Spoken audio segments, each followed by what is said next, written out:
e Dasa koruna kori.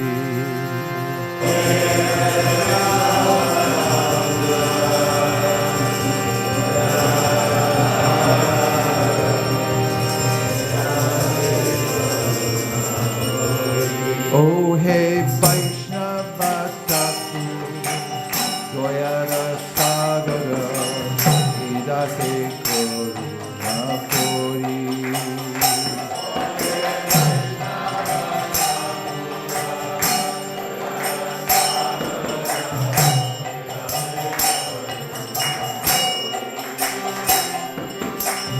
Diya Padachaya Shorohe Amai Tomaracharana Kori.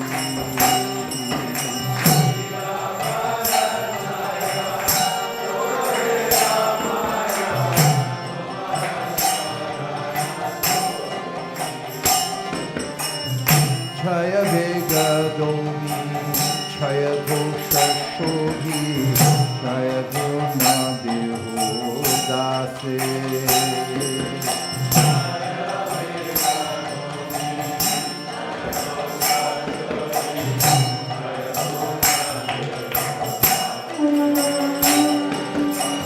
Chaya Satsanga Deho He Amare Vashasi Sange Rashe.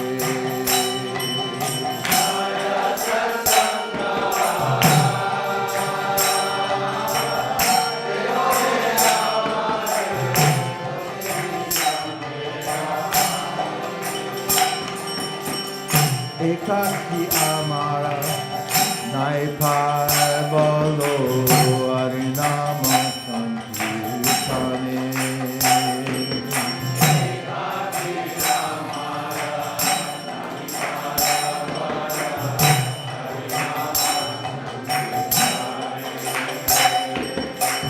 Tumi Kripa Kore Sharabindu Dhiya Deho Krishna Nama Khane.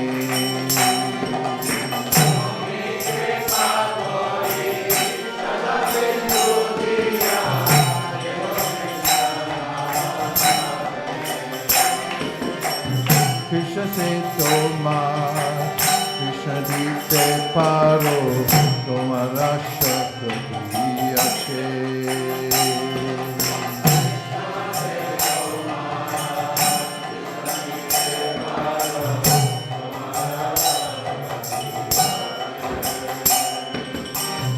Amito Kanga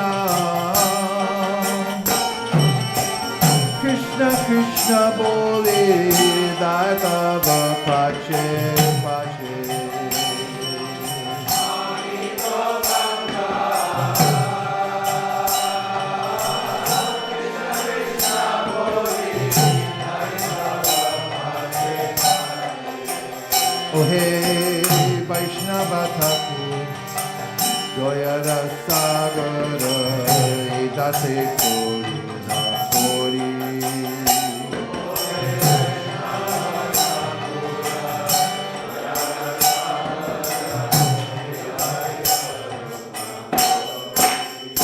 Jaya Vaishnava Thakur, Vaishnava Thakur, Vaishnava Thakur, Jaya Vaishnava Thakur.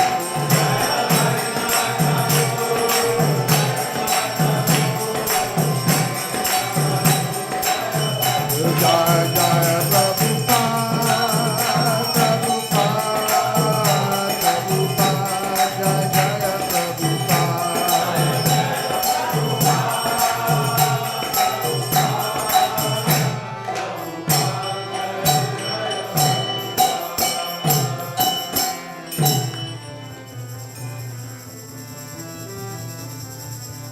Ujjvala Varana Mura Bharateha Vilasita Nilavali Baba Videha.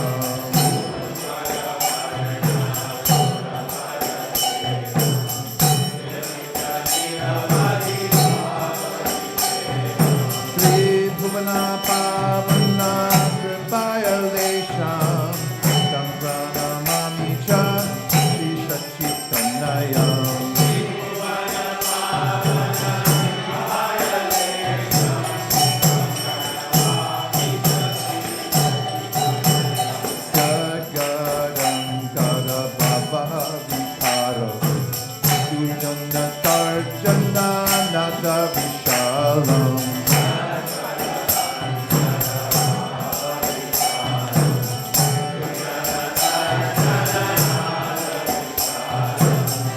Abhaya Bhagna Karuna Karuna Samrana Mamicha Shri Shakti Chandayam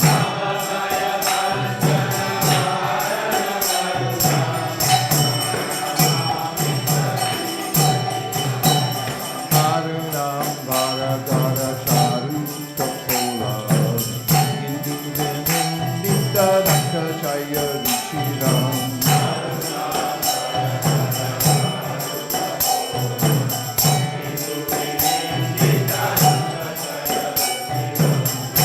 Japkanja Gunda Nama Vinoda Sampranamami Cha Shri Shati Sadayam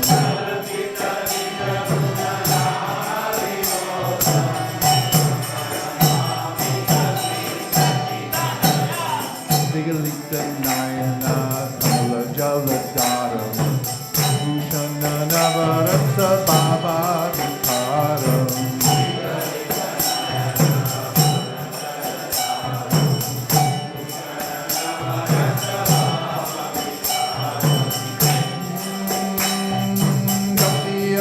Mahtaram Vidya Vilasa Sampranamami Cha Shri Shakti Chandayam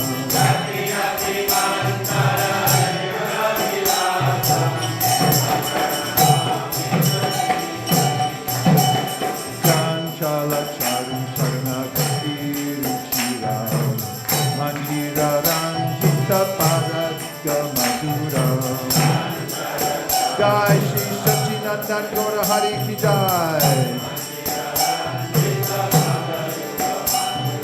Chandra Venindita Shitala Varana Sampranamami Cha Shri Shakti Chandayam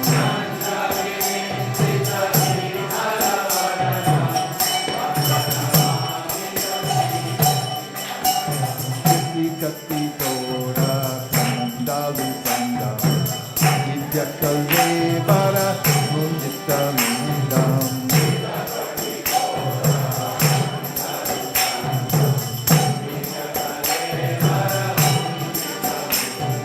Durdana kalmasha kandana dandam Sampranamami cha Shri Shakti Chandayam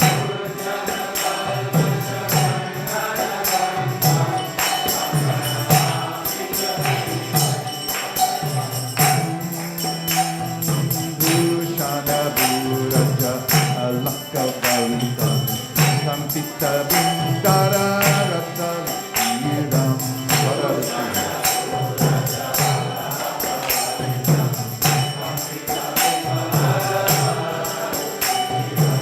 Malayaja Vera Chitta Ujvala Tilakam Sampranamami Cha Shri Shakti Chandayam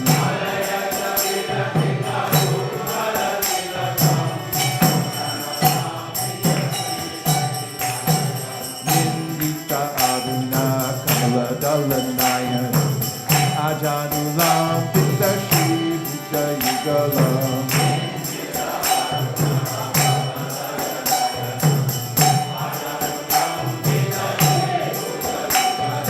Dili Barakai Shora Nartaka Vesham Sampranamami Cha Shri Shakti Chandayam Jai Shakti Nanda Gaura Hari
Nityananda Gaura Hari Ki Jai.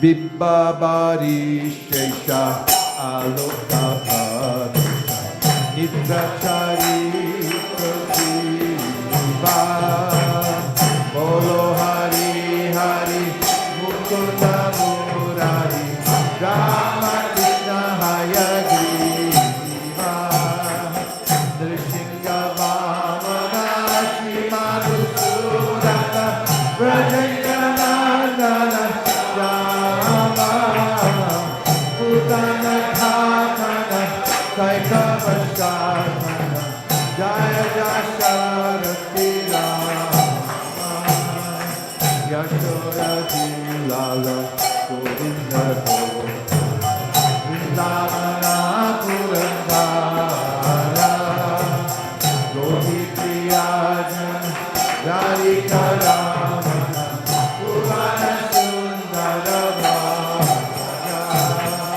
Davana Kakara Makana Taskara Gopi Janamastahari Rajera Rakala Gopal Vrindakala Chittahari Bhakti Hari Yogindra Bandana Srinandana Prajajana Bayahari Ravina Nirada Rupa Manohara Mohana Bhamsi Vihari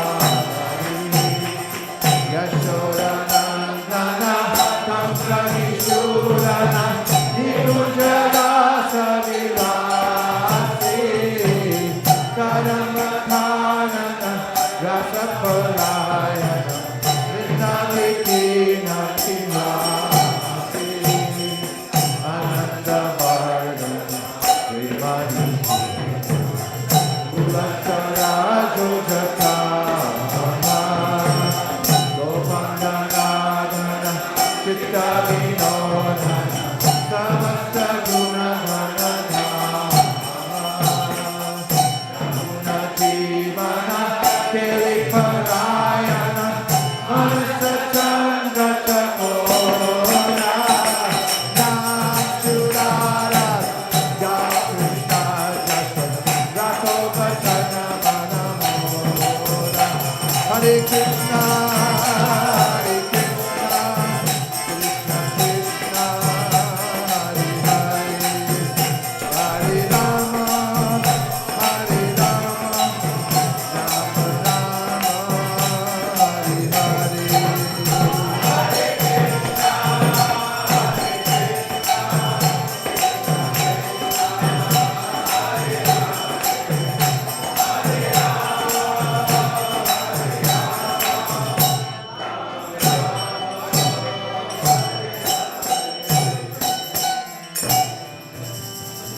Moksha Yoga. English.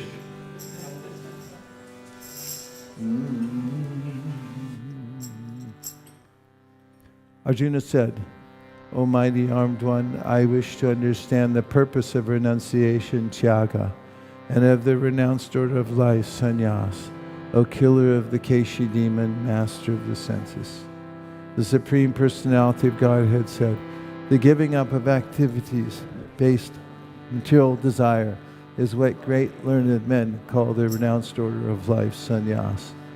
And giving up the results of all activities is what the wise call renunciation, tyaga. Some learned men declare that all kinds of fruitive activity should be given up as faulty. Yet other sages maintain that acts of sacrifice, charity, and penance should never be abandoned. O best of the Bharatas, now hear my judgment about renunciation. O tiger among men, renunciation is declared in the scriptures to be of three kinds. Acts of sacrifice, charity, and penance are not to be given up. They must be performed. Indeed, sacrifice, charity, and penance purify even the great souls. All these activities should be performed without attachment or any expectation of result. They should be performed as a matter of duty, O son of Pritha, that is my final opinion. Prescribed duties should never be renounced. If one gives up his prescribed duties because of illusion, such renunciation is said to be in the mode of ignorance. Anyone who gives up prescribed duties as troublesome or out of fear of bodily discomfort is said to have renounced in the mode of passion. Such action never leads to the elevation of renunciation. O Arjuna, when one performs his prescribed duty only because it ought to be done, and renounces all material association and all attachment to the fruit, his renunciation is said to be in the mode of goodness. The intelligent renouncer situated in the mode of goodness, neither hateful of inauspicious work, nor attached to auspicious work, has no doubts about work. It is indeed impossible for an embodied being to give up all activities, but he who renounces the fruits of action is called one who has truly renounced. For one who has not renounced the threefold fruits of action, desirable, undesirable, and mixed, accrue after death. But those who are in the renounced order of life have no such result to suffer or enjoy. O mighty armed Arjuna, according to the Vedanta, there are 5 causes for the accomplishment of all action. Now hear of these from me: the place of action, the body, the performer, the various senses, the many different kinds of endeavor, and ultimately the supersoul. These are the 5 factors of action. Whatever right or wrong action a man performs by body, mind, or speech is caused by these 5 factors. Therefore, one who thinks himself the only doer, not considering the 5 factors, is certainly not very intelligent and cannot see things as they are. One who is not motivated by false ego, whose intelligence is not entangled, though he kills men in this world, does not kill, nor is he bound by his actions. Knowledge, the object of knowledge, and the knower are the 3 factors that motivate action. The senses, the work, and the doer are the 3 constituents of action.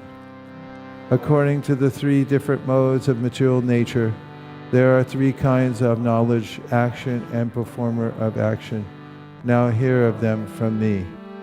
That knowledge by which one undivided spiritual nature is seen in all living entities, though they are divided into innumerable forms, you should understand to be in the mode of goodness.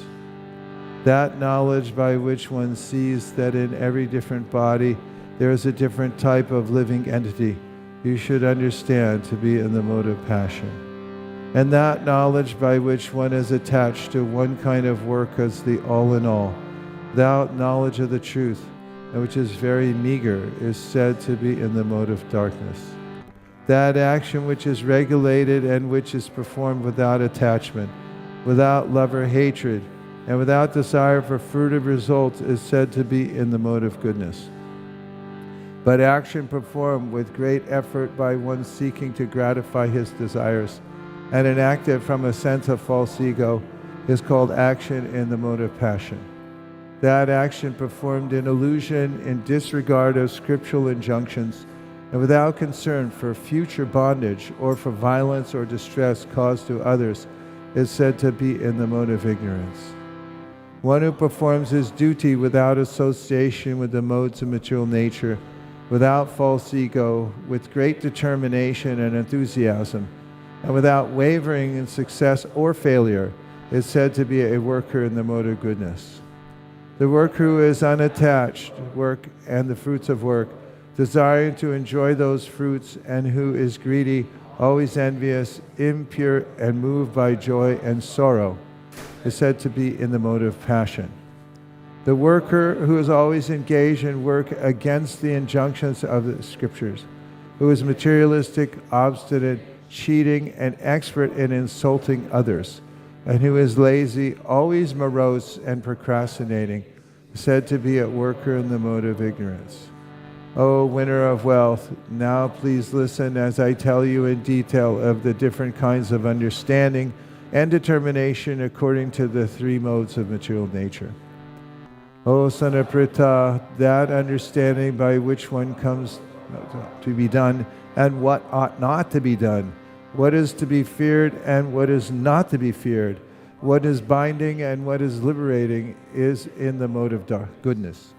O son of Pritha, that understanding which cannot distinguish between religion and irreligion, between action that should be done and action that should not be done, is in the mode of passion.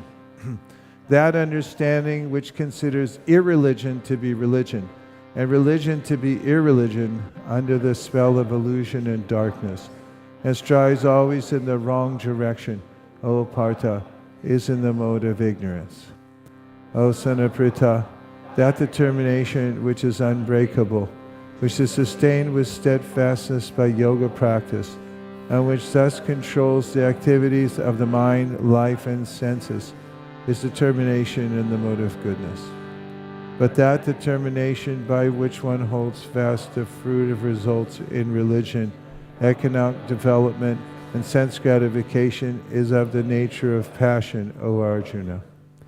And that determination which cannot go beyond dreaming, fearfulness, lamentation, moroseness, and illusion, such unintelligent determination, O son of Pritha, is in the mode of darkness. O best of the Bharatas, now please hear from me about the three kinds of happiness by which the conditioned soul enjoys, and by which he sometimes comes to the end of all distress. That which in the beginning may be just like poison, but at the end is just like nectar, and which awakens one to self-realization, is said to be happiness in the mode of goodness. That happiness which is derived from contact of the senses with their objects, and which appears like nectar at first, but poison at the end, is said to be of the nature of passion.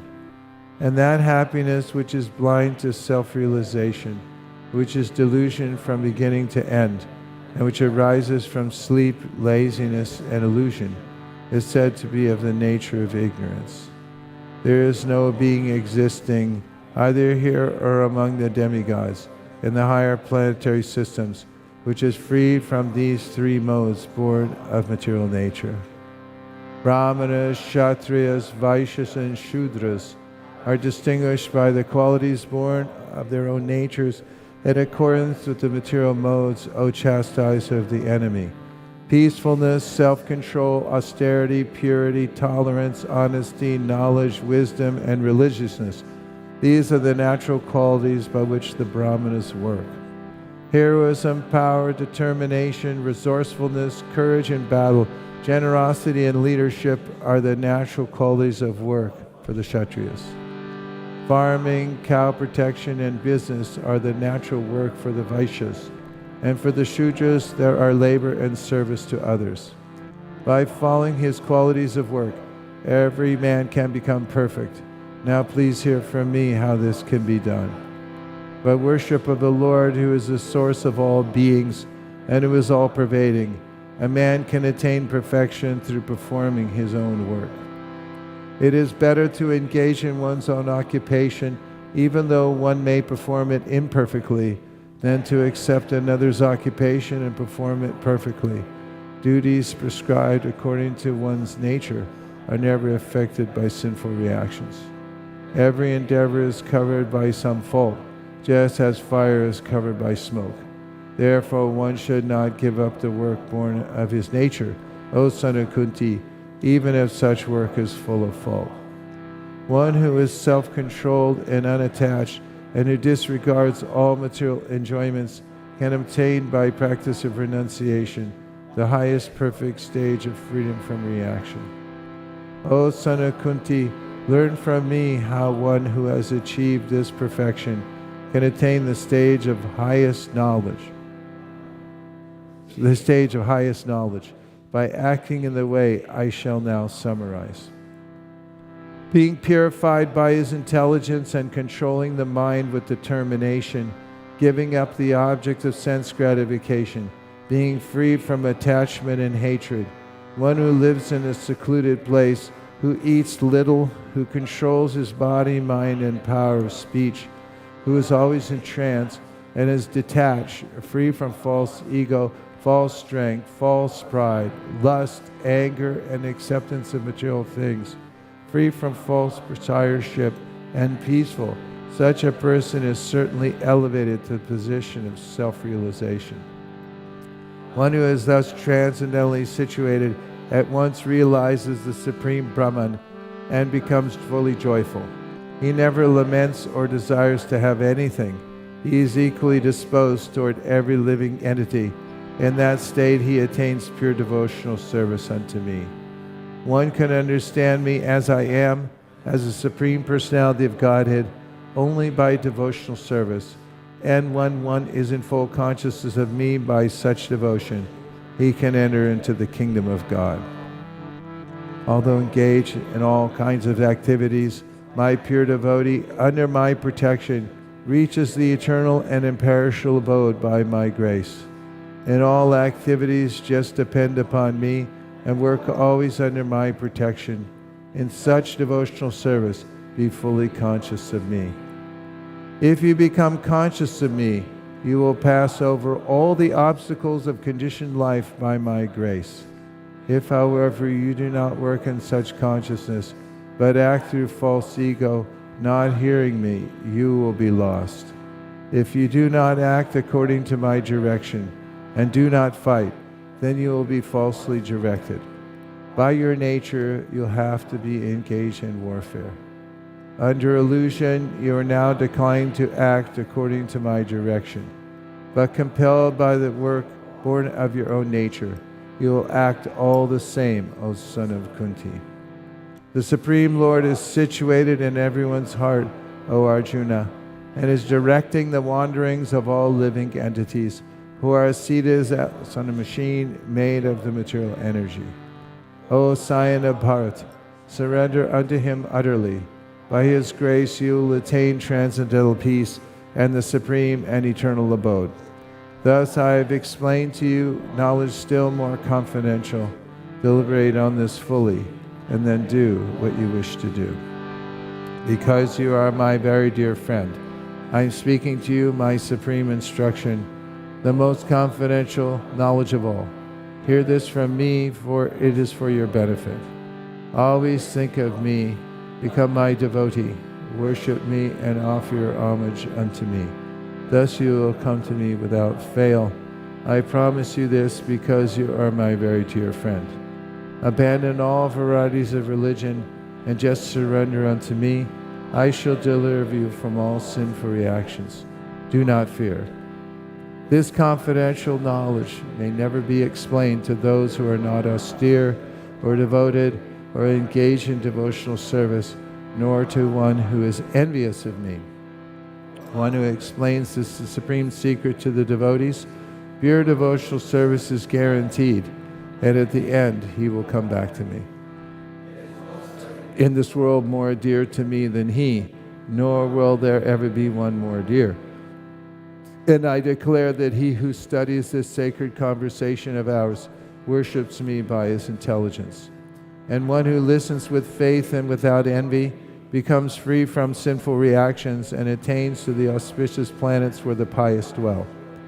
O son of Pritha, O conqueror of wealth, have you heard this with an attentive mind? And are your ignorance and illusions now dispelled? Arjuna said, My dear Krishna, O infallible one, my illusion is now gone.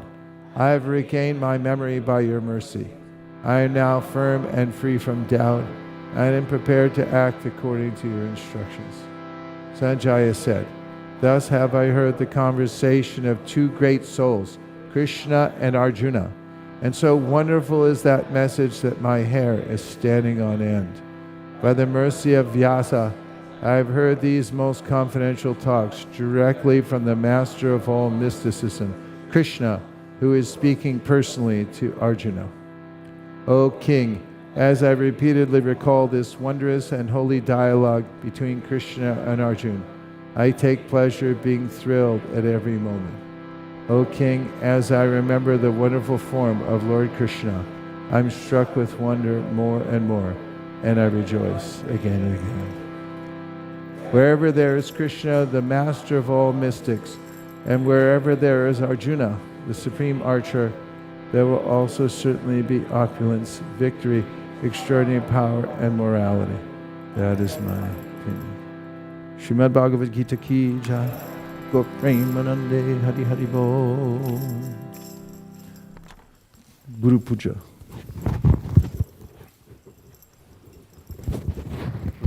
few prayers. Okay. And then I'm going to hand this over to you. Okay, sure. Sing Guru Puja. No, yeah? Okay. And just do like Prabhupada's pranams. Okay. Jai Shri Krishna Chaitanya. Yeah. Like 2 or 3 Hare Krishnas. Okay. Because it's abbreviated today. Okay. Okay? Yes. What do you want, Madanga? Wampers? Wampers. Get him some wampers. Please direct your attention to the Jumbotron.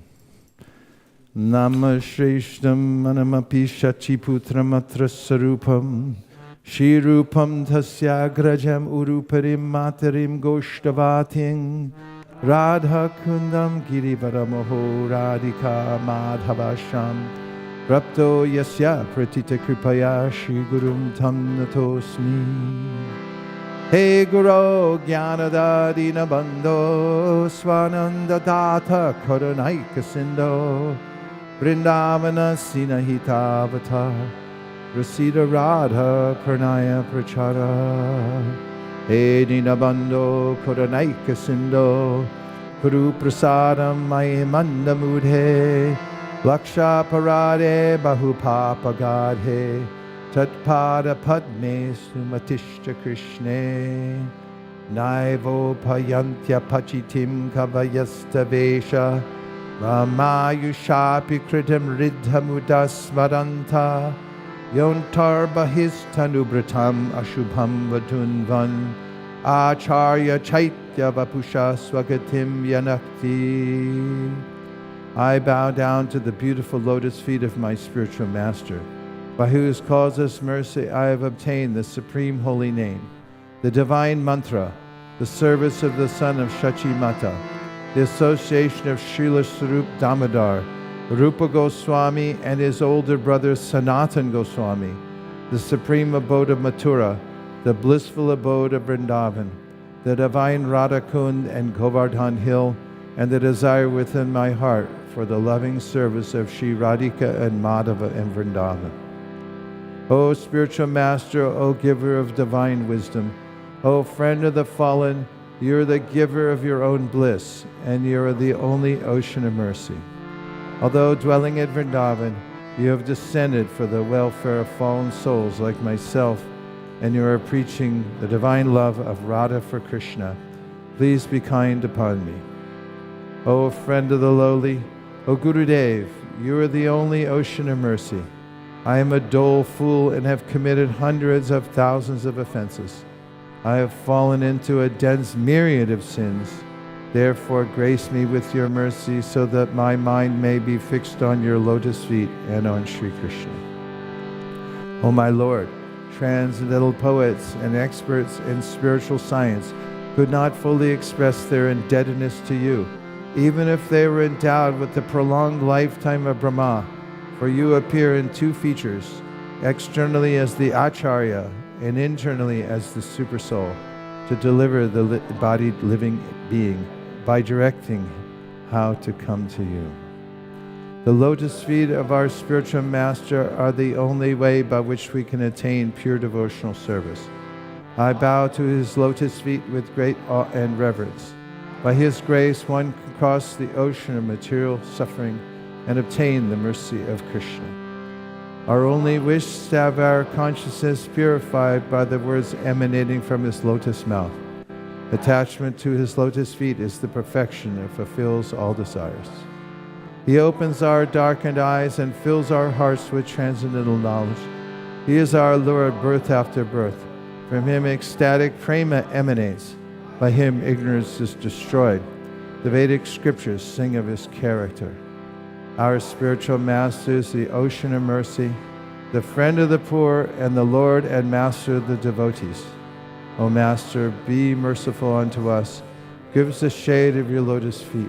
Your fame is spread all over the 3.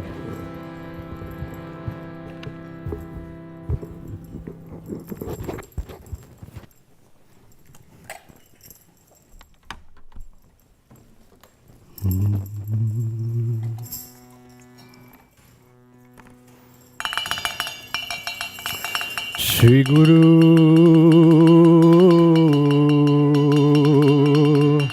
Charana Padma Kevalava Gati Sadma Charana Padma Kevalava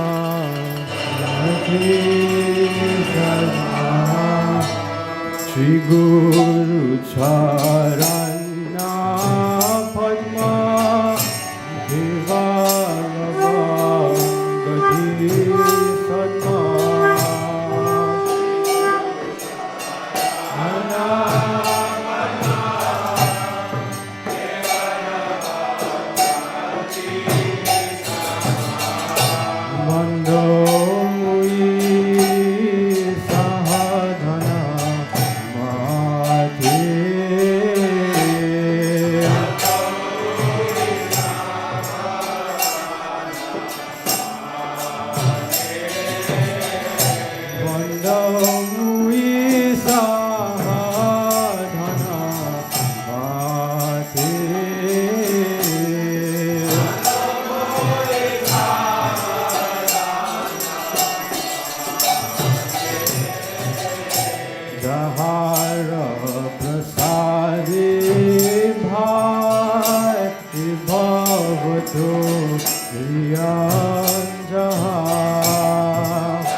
Jahara Prasade Bhai Bhavatoriya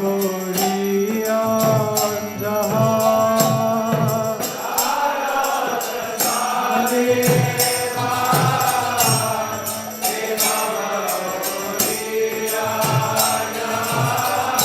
Krishna Prapti Hoy Jaha Hoite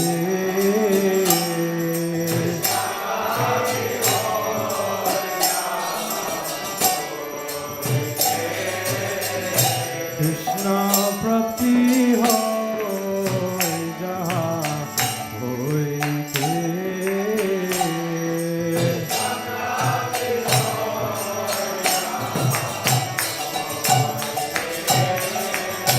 Guru Mukha Padma Vakya Chide Goriya Kya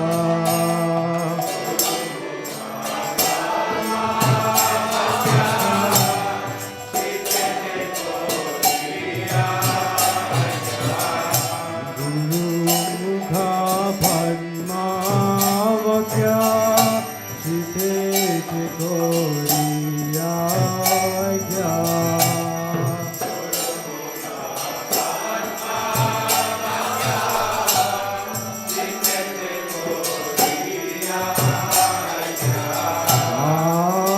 Na koi hamne asya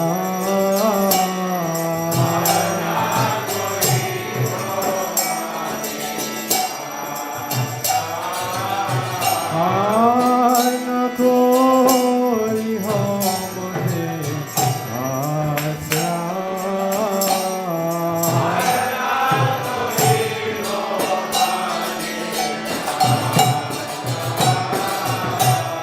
Shri Guru Charane Rati Aise Udamam Gati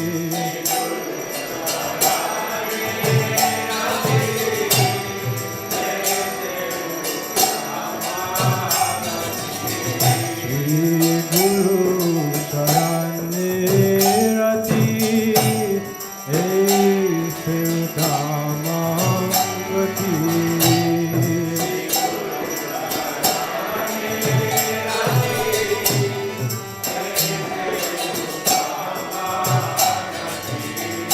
Je prasade pure sarva asya.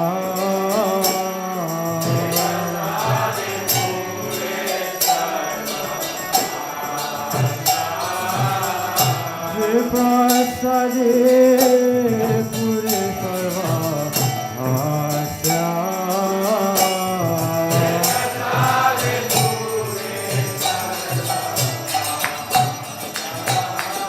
चक्षुदान दिलोगे जन्मे जन्मे प्रभु से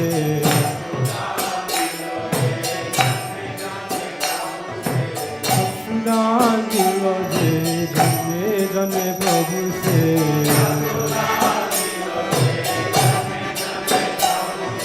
दिव्य ज्ञान हृदय प्रकाशित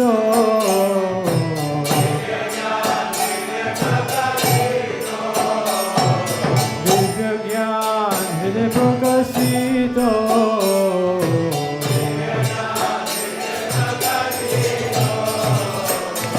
প্রেমা ভক্তি যা হইতে নবীজ বিনাশ যাতে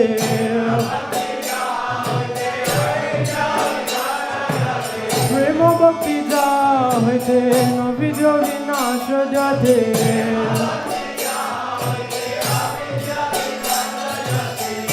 গায় যাহার চরিত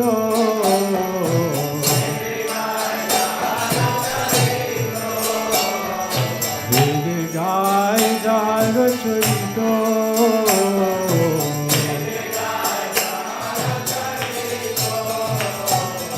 শ্রী গুরু করুণা সিন্ধু অধম জনার বন্ধু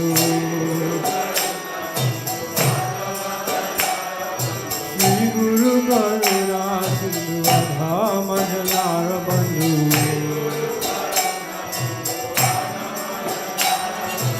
Lokanath Lokera Jivana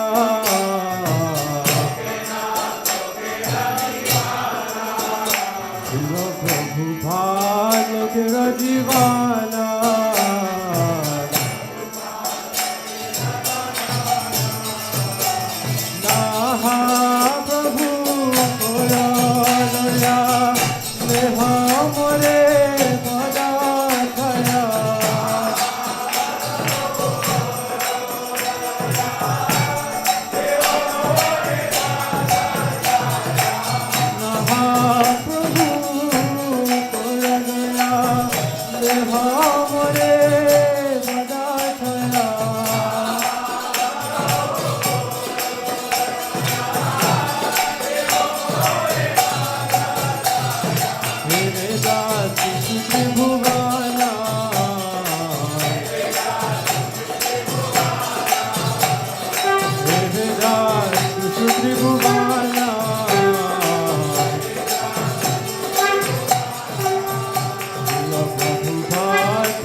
Krishna Prasthaya Bhutale Srimate Bhakti Vedanta Swami Niti Namine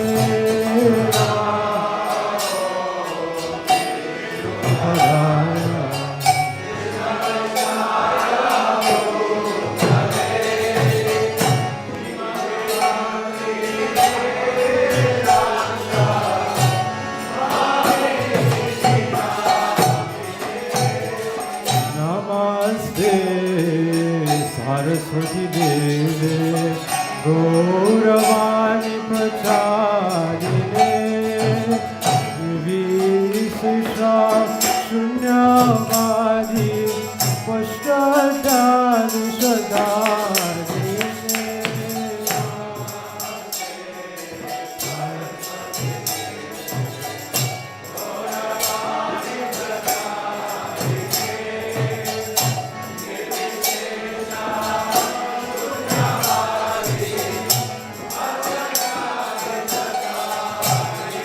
Jaya Shri Krishna Chaitanya Prabhu Nityananda Shri Advaita Gadadhar Shivasadi Gaura Bhakta Vrinda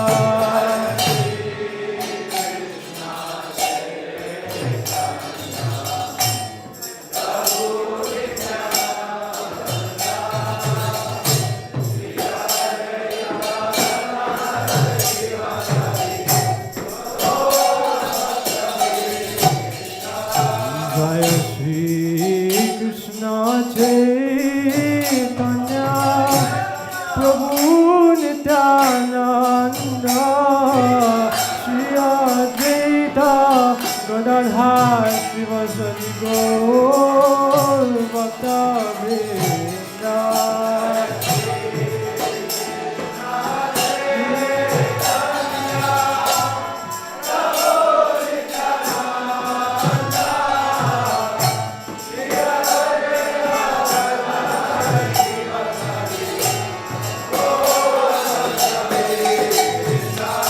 Jaya Shri Krishna Chaitanya Prabhu Nityananda Shri Advaita Gadadhar Shivasadi Gaur Bhakta Vrinda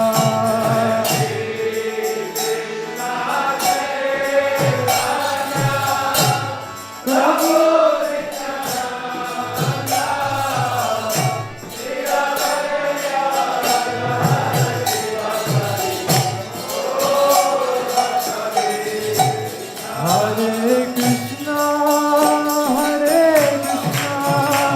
Krishna Krishna, Hare Hare,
Paramhamsa Parivrajikacharya Shtotarashatashi Shimad Abhay Charanada Vinda Bhaktivedanta Swami Maharaj Srila Prabhupada Ki Jai. Jai Om Vishnupad Paramahamsa Parivrajikacharya Shtotarashatashi Shimad Srila Bhaktisiddhanta Saraswati Goswami Maharaj Ki Jai. Ananta Koti Vaishnavini Ki Jai. Namacharya Srila Haridas Thakur Ki Jai.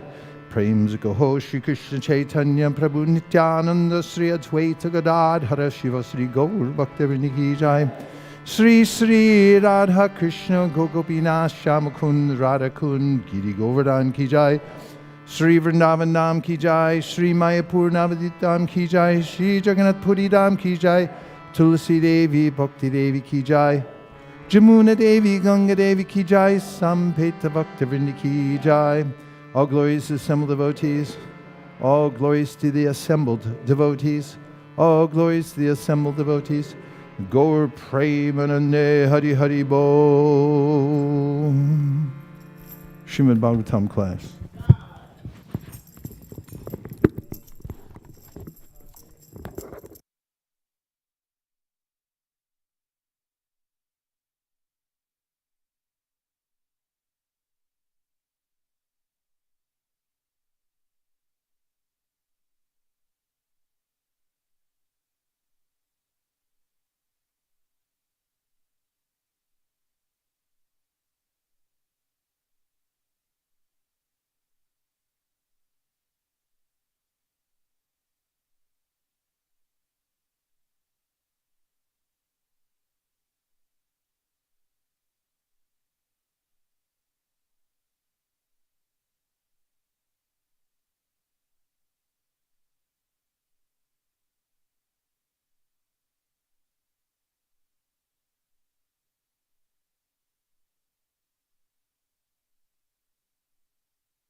I'm very happy to receive one of ISKCON of Silicon Valley's award-winning flower garlands offered to the Lord.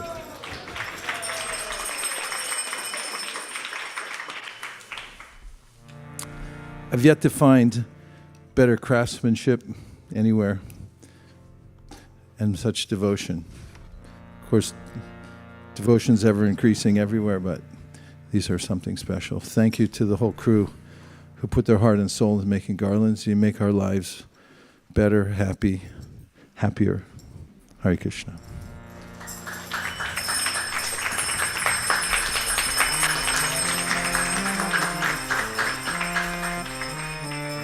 Special welcome to Dhruva Prabhu, who is visiting us all the way from Los Angeles. Please. Come on, give it up. Give it way up.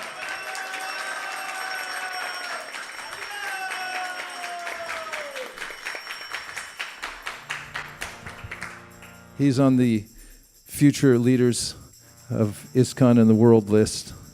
So we're very happy to have you here. Thank you. Jaya Radha Madhava Jaya Kunja Bihari.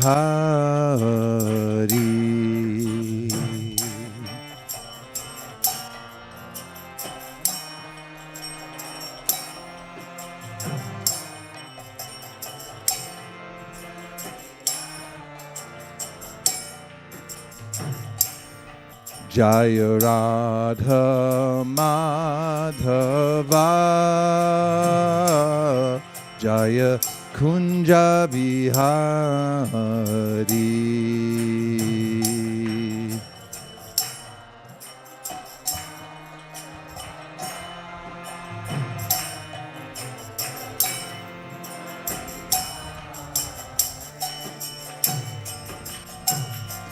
Gopi Janna Vallabha Jaya Girivardhari.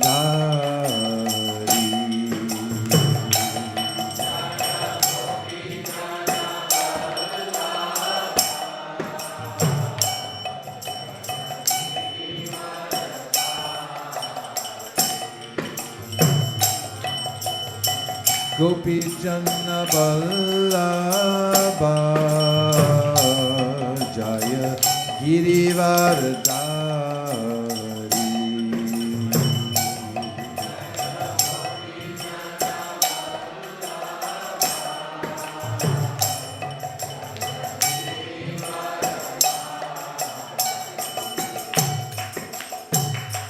Yashodanandana Braja Jana Ranjana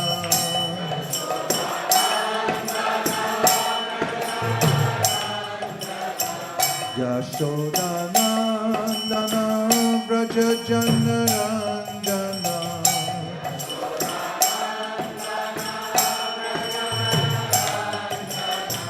Yashodanandana Braja Jana Ranjana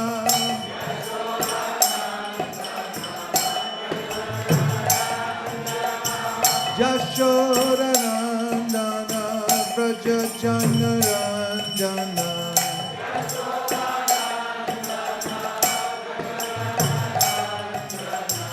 Jamuna Tiravanachari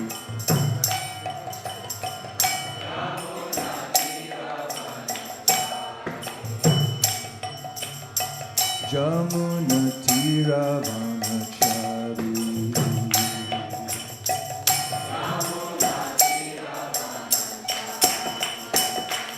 Hare Krishna, Krishna Krishna, Hare Hare,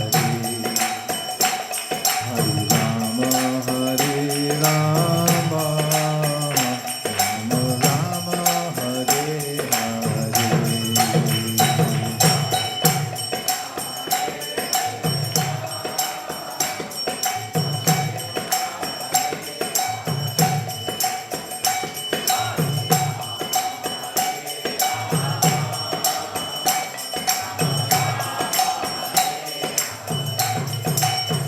Hare Krishna,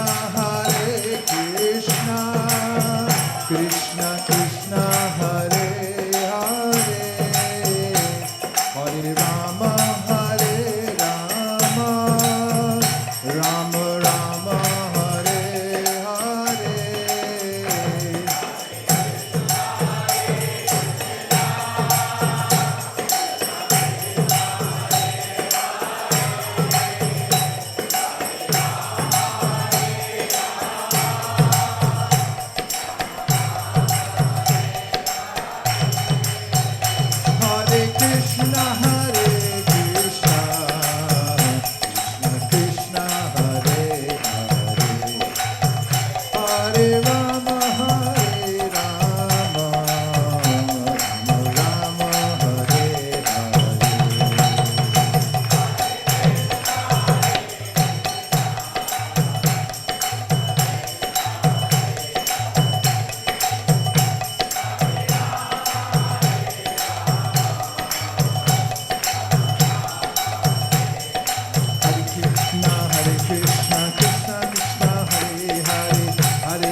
Krishna, Krishna Krishna, Hare Hare, Hare Rama, Rama Rama, Hare Hare.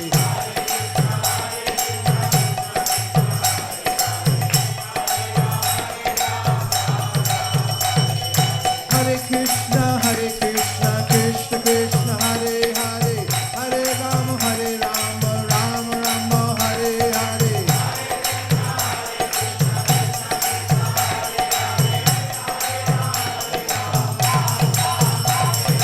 Hare Krishna, Krishna Krishna, Hare Hare, Hare Rama, Rama Rama, Hare Hare. Hare Krishna, Krishna Krishna, Hare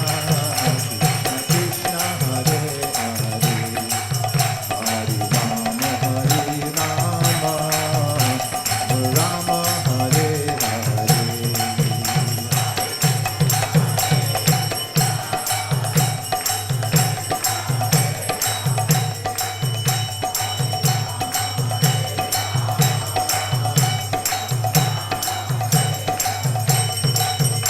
Hare Krishna,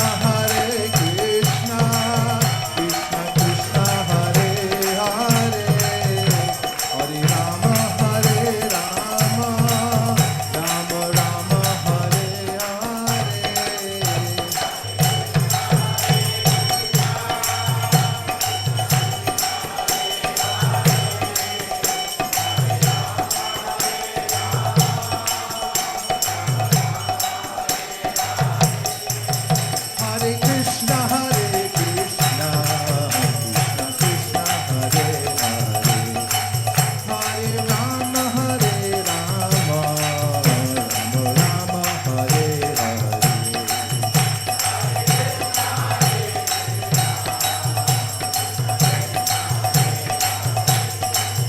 Hare Rama, Rama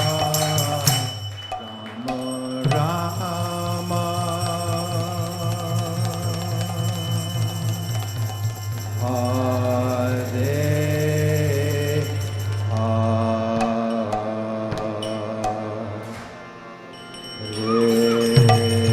Gaur Premanande, Nitai Gaur Hari Bol, Hari Bol, Nitai Gaur Hari Bol.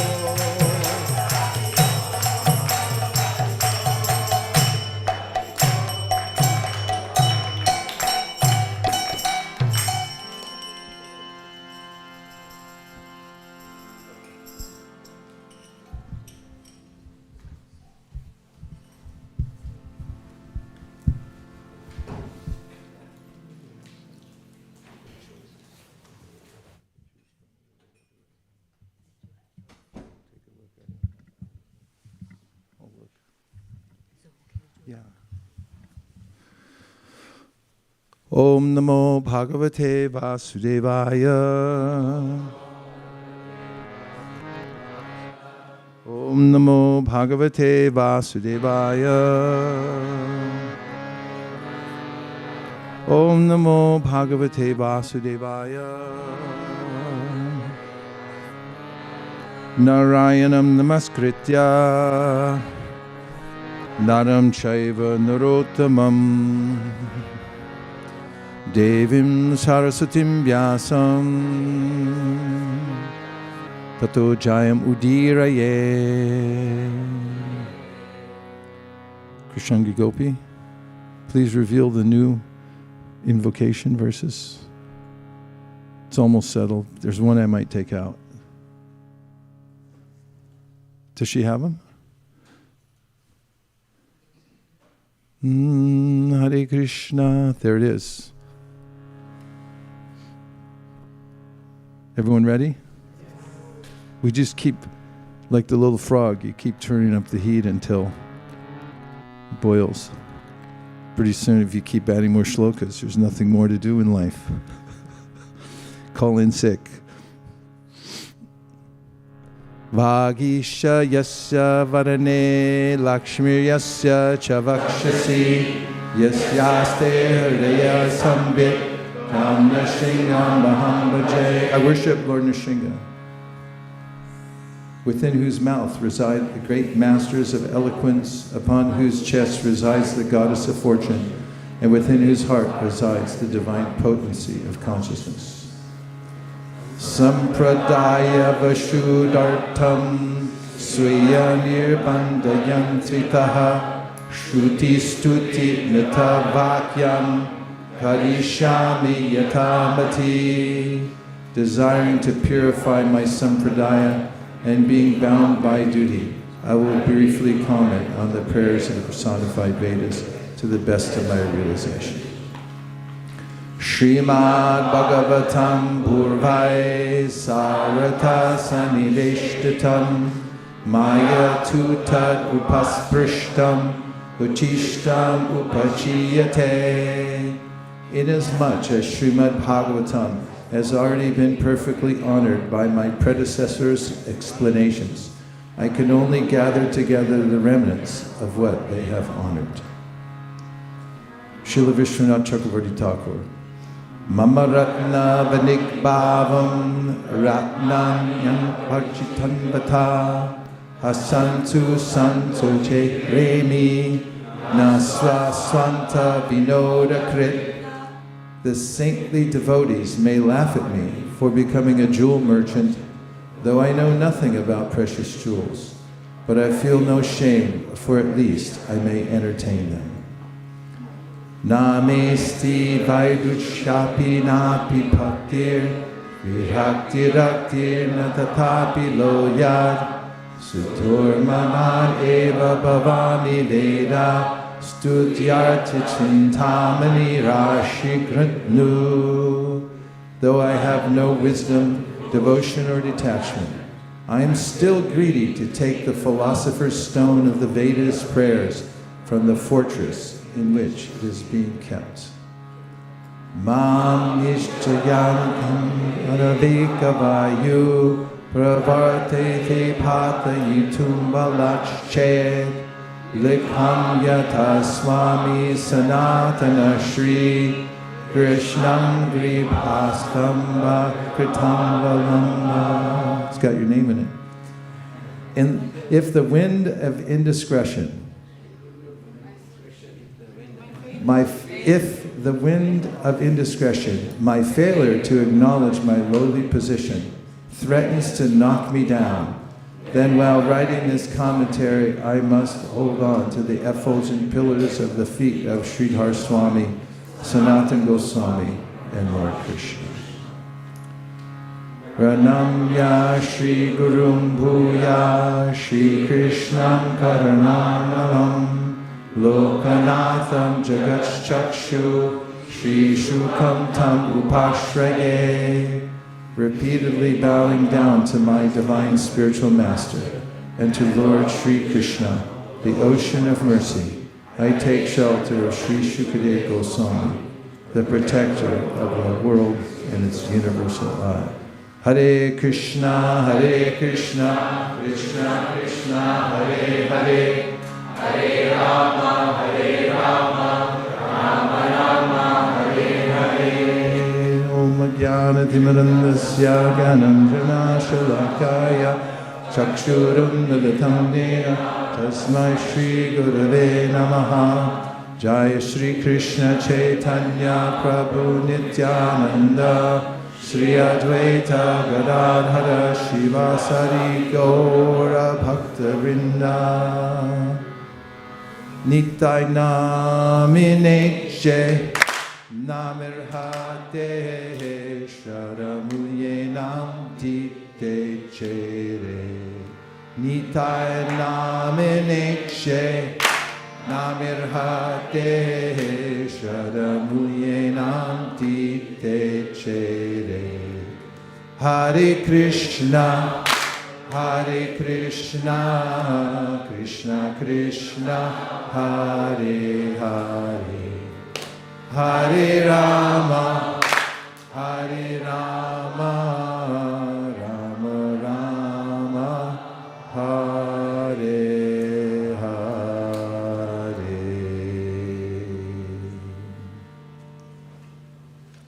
Vanchakalpadurvishya Vishcha Kripunsani Padepacha Patitanam Bhavanebhyo Vaishnavebhyo Namo Namaha.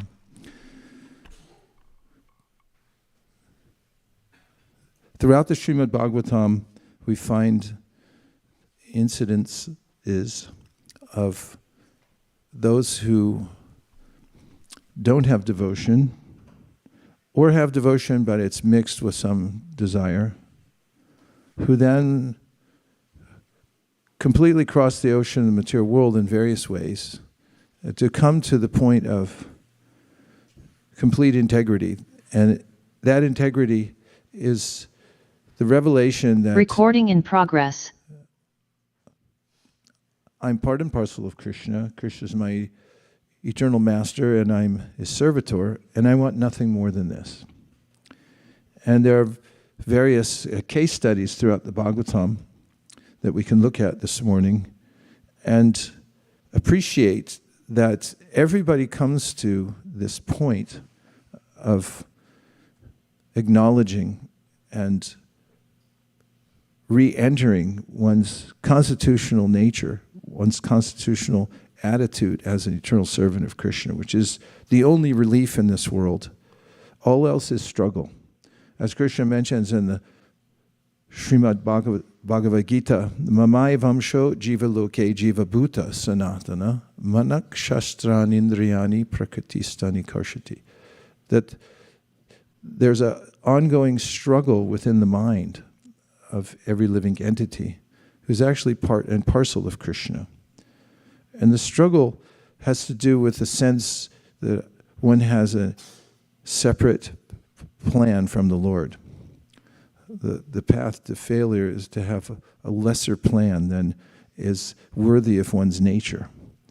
And the only plan that's worthy of our nature as part and parcel of Krishna is to surrender to Krishna. Once during a morning walk, when devotees were speaking to Prabhupada about the possibility of a nuclear war, sorry to bring up the term, but it's apparently been on people's minds for a while. And they asked, how should we prepare? And Prabhupada said, prepare to chant Hare Krishna.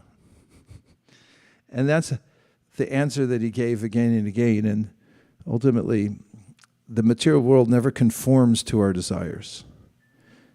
It does accommodate us, but there's change going on that's incompatible with our nature. And therefore, we always feel frustrated. And there's a struggle. However, once we embrace Krishna's plan and realize that we're part and parcel of him, and that when we enter the greater plan of Lord Krishna and we make that our plan, then that's when the struggling stops. That's my premise to start with. What do you think of it? Well, that's okay. I mean, can you just reiterate what I said? Anyone? Yes. Please give Kennedy a microphone.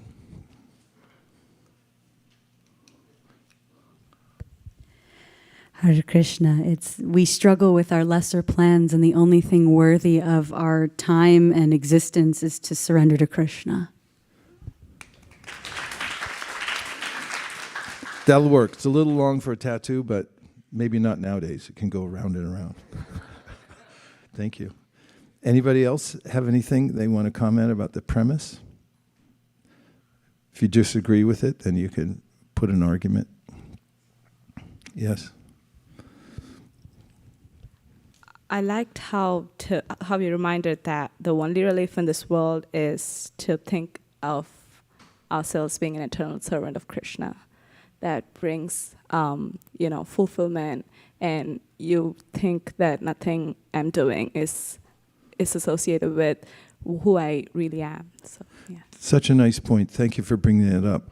This is something that Shukadeva Goswami brings up in the 10th canto, 14th chapter of the Bhagavatam, when he describes how the living being is attached to the false self of the material body. The reason he says that we're attached to the body and everything that's related to the body is because we project ourself into it. So therefore, he points out that our self is very dear to us. But then he says why our self is very dear to us. And that is because Atmanam Akilatmanam, because we're part of Krishna, and Krishna is the soul of our soul.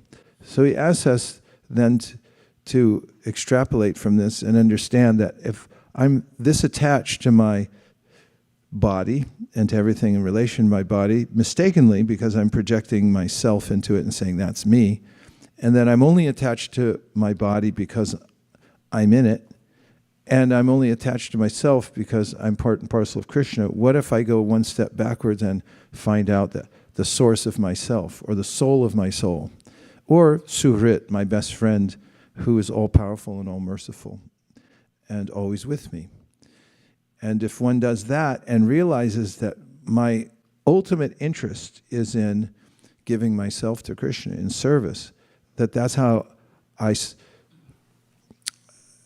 am not just sustained, but that is the greatest happiness of my life. The more I give myself in love to Krishna in service, the more I feel happy and nourished. That's not the reason that devotees perform service, because we have incidents of devotees who are performing devotional service and feel so much joy that they have to sublimate that joy, because they start to show symptoms of ecstasy which impede their service, and they say, down, down, so that they can go on serving without tears obstructing their vision or fainting, obstructing their ability to go on fanning Krishna and so forth.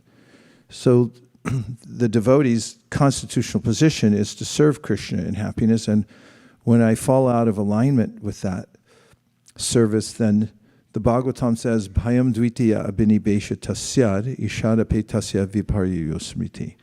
I get turned around and I have a separate interest, and because of that separate interest, I feel fear. And I see the world as a scary place because it's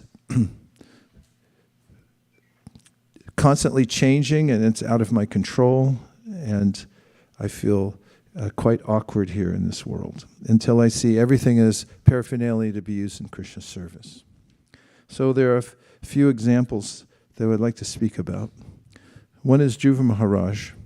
Dhruva had a desire. He was a prince, and he got offended when he was 5 years old. Anybody here 5 years old? 5? Nobody? Little prince is 5 years old, gets offended because he just wanted, it's a pretty deep emotional response that he had, and rightly so, because he wanted the love of his father. Every child needs the love of mother and father to grow up properly.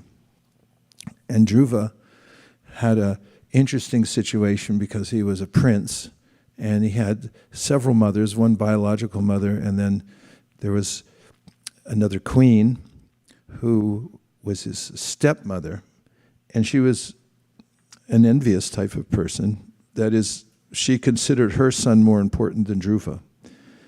And the king was swayed by his affection for his queen, who wasn't Dhruva's mother. And one day, this queen's son, Dhruva's stepbrother, was sitting on the lap of the king, and Dhruva attempted to get also onto the lap of his father, the king. His stepmother prevented him just by saying, And then the king was like, ooh, can't do that, because he was attached. He was attached to this queen who was Dhruva's stepmother. And he allowed it. He didn't say anything, but he allowed it. He allowed her to prevent Dhruva from sitting on the lap of his father. And she said some harsh words, and that is that you can't sit on the lap of the king, your father, because only my son can, because he came from me. And if you want to sit on your father's lap, then take rebirth from me, then maybe. This was her mood. And this is politics, this idea that I'm trying to position myself somehow in the world so that I can prevail over others. And when Dhruva felt the sting of these words, he ran to his loving biological mother, and with hot tears of anger in his eyes, he approached her and she consoled him, saying that the situation was providential. It was beyond her control, beyond Dhruva's control. When something's providential, she said, then you have to take it to God.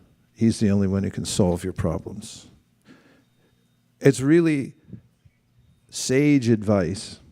But how would a 5-year-old take advantage of that suddenly? Normally, they just get over it and learn to live in that situation, however painful or awkward it might be. But not Dhruva.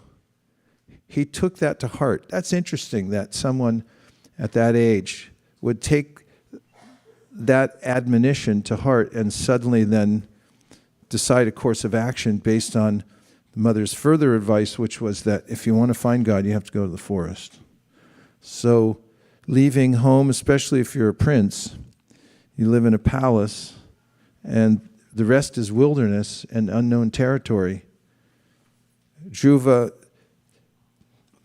decided that was his course of action based on his intense desire, part revenge, and that revenge would be expressed by getting a kingdom better than his father's. So he left. He was intercepted by Narada Muni, who became his spiritual master, and this is instructive also because when our desire is intense enough to see Krishna, to reach Krishna, to bring our case before Krishna, then we get an attorney who shows up and says, yeah, I can help you. That's by Krishna's arrangement. And Dhruva Maharaj then put his case before Narada. Narada tested him by saying, maybe you should just go home and forgive. And Dhruva said, nah, I don't think so. And Narada then gave him straightforward instructions about how he could achieve the audience of the Supreme. So he gave him a course of action. And it was Dhruva's strict following of the process given to him by his spiritual master. There's a couple lessons there. One is, as given by Rupa Goswami in the Upadeshamrita, Vacho Vegam Manasa Krodha Vegam. Jihva Vegam Udarapasta Vegam Etan Vegam Yo Vishaheta Tira Sarvamapi Mam Pritivim Sashishya. And that is that the first order of business is to control the senses. Because senses are the masters of this world, and if one is to enter into the practice of devotional service, one, as we heard this morning from the 18th chapter of the Bhagavad Gita, Krishna says you shouldn't give up acts of charity, penance, and sacrifice. Should always be performed. When they're available, take advantage. And also that by following, one has to have some process given to one by the authority to follow. This is especially potent. Throughout the Bhagavatam, we find the importance of taking help from the superior. Don't think that I'm independent, I can do it myself, I can make up my own process. It's one of the Swayambur Narada Shambhu, Kumara Kapilo Manu, Prahlado Janako Bhishmo, Balir Vaya Sakir Vayam. There are luminaries who show by example, I just named them, the Bhagavatam names them, that there are these Mahajans. They're called Mahat, or the great souls who have showed us by their example how to surrender to Krishna under different circumstances. And they leave behind them a process that we can follow, advice that we can take up. And it's in following of the advice of the superior that comes down, as I mentioned on Ram Navami, the Arya Vachasa, the words of the Arya, or the superior person. that we find our good fortune and we can make advancement in devotional service. As well as the demigods, as they're praying to Lord Krishna in the womb, had said that if you approach the authorities by following their instructions, then that becomes a boat. Those instructions take you across the ocean of material nature. And not only that, the ocean shrinks. Everything becomes favorable by following the instruction of the authorized personality. So Dhruva did that. And the austerities that he performed, Prabhupada says, are not to be imitated. But we can attempt to follow in his footsteps from the position we're in now. We should have the same similar determination about our circumstances, and our ability to perform austerities may be different, and especially in the age of Kali Yuga. We have a simple process fortunately given to us as a dispensation, but as Bhaktivinoda Thakur says, we should follow the simple path strictly. So Dhruva then had this determination to see God and have his wish fulfilled that he would have a kingdom greater than not just his father, but also his grandfather. And that meant something really big, because Brahma was his grandfather, and there was a way in which he wanted to conquer the universe. Did you ever feel like that? I can remember feeling like that in my 20s, like I can do anything. And then I broke my arm one day, and I thought, well, maybe I can't.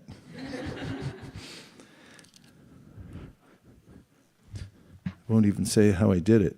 So here is a point at which Dhruva, after worshiping the Lord for some material benediction, then comes to a realization by Krishna's mercy. And this comes at 4:9:5. Savai Tadaiva pratipaditam giram daivim parignyata paratma nirnaya tam bhakti bhavo vyagranad asatvaram parishu toru shravasam dhruva shiti. Sa Dhruva Maharaj. Would you like to repeat, just to stay active? Vai. Certainly. Tada. At that time. So that tada, we know from the Bhagavatam, 1st canto, 2nd chapter. Who can give me the verse that starts that way, please? Yes, Prabhu. Okay, everyone's going to say it. Go ahead.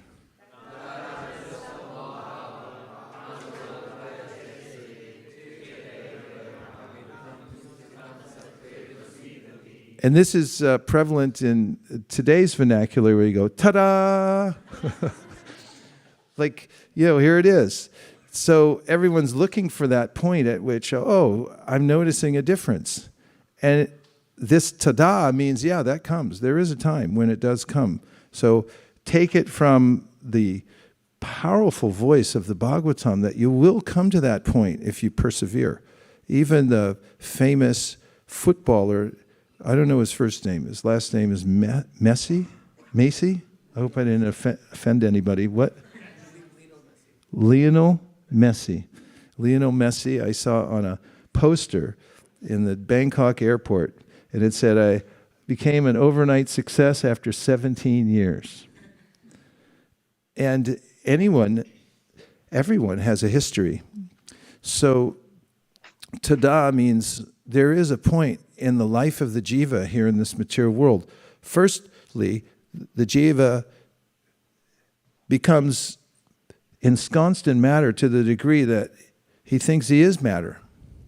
Even up to the human form, where one has an opening, where you can fly free, little bird, cage is open. It's like, nah, I think I'll stay here. I can eat food and chirp my life away.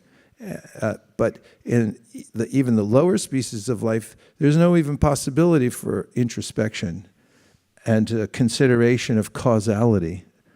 There's just a little mouse at the end of the stick, if you wave fake mouse paper in front of the cat. It was like all day long, a light. Where did it come from? I have no idea that it came from a flashlight. It was made in a factory somewhere in China. And, on and on, considering these things back and back and back, and there's causality to the world. It's just like, here I am, there's the thing, get it. So the soul, atato brahma jignasa, can awaken to his own self and to the origin of his self at a particular time. And even as we enter into the process of devotional service, the Bhagavatam describes it as waking up from a dream. And there may be a time in waking up from a dream when I feel that I'm half dreaming and half awake. Have you ever had that? And there's also a time when you're ill, when you're taking medicine, when you're going, does this guy really know what he's talking about? Antibiotics, really? There's probably a virus. It's maybe not bacterial. Why am I taking antibiotics? But then 3 days later, it's like, wow, I think I'm getting better. Ta-da! There's a time at that time when you realize there's an opening for me. And that's supposed to be the human form of life. When one has sadhana, then it's like a bud that starts to open. Human life is like a bud. It's all potential. It's like, yes, this can be something glorious. But then with the sadhana means like the sunshine comes in. Even a little bit during the springtime, you notice 1 minute longer of the sun, and all of a sudden the plants go, yes, we're back. And everyone comes out from their dormant stage of sleeping and so forth. So the soul at tada, at that time, starts to awaken. So it will come, and we have to keep that in mind. Eva. Just.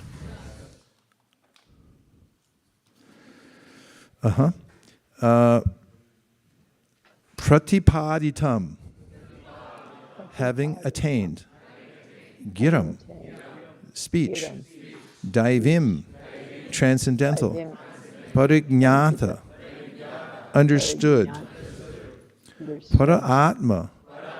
Of the Supreme Soul. Nirnaya. The conclusion. Tam. To the Lord. Bhakti bhava. Situated in devotional service.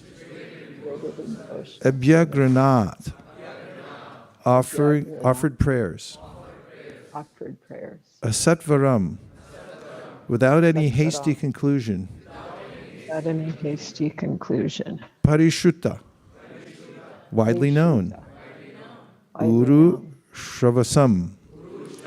Whose fame. Dhruva Shiti. Dhruva, whose planet would not be annihilated. Translation. At that time, Dhruva Maharaj became perfectly aware of the Vedic conclusion and understood the absolute truth as his relationship with all living entities. In accordance with the line of devotional service to the Supreme Lord, whose fame is widespread, Dhruva, who in the future would receive a planet which would never be annihilated even during the time of dissolution, offered his deliberate and conclusive prayers. Deliberate and conclusive. Purport. There are many important items to be considered in this verse. First of all, the relationship between the absolute truth and the relative material and spiritual energies is here understood by a student who has complete knowledge of Vedic literature. Is everyone listening? Okay. Dhruva Maharaj never went to any school or academic teacher to learn the Vedic conclusion, but because of his devotional service to the Lord, as soon as the Lord appeared and touched his forehead with his conch shell, automatically the entire Vedic conclusion was revealed to him. That is the process of understanding Vedic literature. One cannot understand it simply by academic learning. The Vedas indicate that only to one who has unflinching faith in the Supreme Lord, as well as in the spiritual master, is the Vedic conclusion revealed. Verse, please.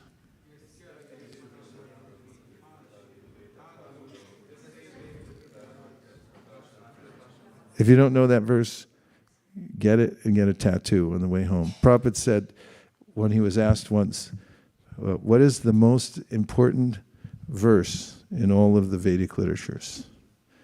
And the devotee who asked him, Prabhupada said, what do you think? And he gave a suggestion, and Prabhupada said, Yasya Devi Parabhaktir Yata Devi Tatagaro Tasyaite Katitahirta Prakashanti Mahatmana, which is the verse that has been paraphrased here. That is, if you have implicit faith in Krishna and the spiritual master, then to such a person, all the imports of Vedic knowledge are revealed. It's not academic or intellectual. The example of Dhruva Maharaj is that he engaged himself in devotional service to the Lord according to the order of his spiritual master, Narada Muni. As a result of his rendering such devotional service with great determination and austerity, the personality of God had personally manifested himself before him. Everyone still listening? Dhruva was only a child. He wanted to offer nice prayers to the Lord, but because he lacked sufficient knowledge, he hesitated. But by the mercy of the Lord, as soon as the Lord's conch shell touched his forehead, he became completely aware of the Vedic conclusion. That conclusion is based on proper understanding of the difference between Jiva and Paramatma, the individual soul and the supersoul. The individual soul is forever a servant of the supersoul, and therefore his relationship with the supersoul is to offer service. That is called Bhakti Yoga or Bhakti Bhava. Dhruva Maharaj offered his prayers to the Lord not in the way of the impersonalist philosophers, but as a devotee. Therefore, it is clearly said here, Bhakti Bhava. What's it said? The only prayers worth offering are those offered to the Supreme Personality of Godhead, whose reputation is spread far and wide. Dhruva Maharaj wanted to have the kingdom of his father, but his father refused even to allow him to get on his lap. In order to fulfill his desire, the Lord had already created a planet known as the pole star, Dhruvaloka, which was never to be annihilated even at the time of the dissolution of the universe. Dhruva Maharaj attained this perfection not by acting hastily, but by patiently executing the order of his spiritual master, and therefore he became so successful that he saw the Lord face to face. Now he was further enabled, by the causeless mercy of the Lord, to offer fitting prayers to the Lord. To glorify or offer prayers unto the Supreme, one needs the Lord's mercy.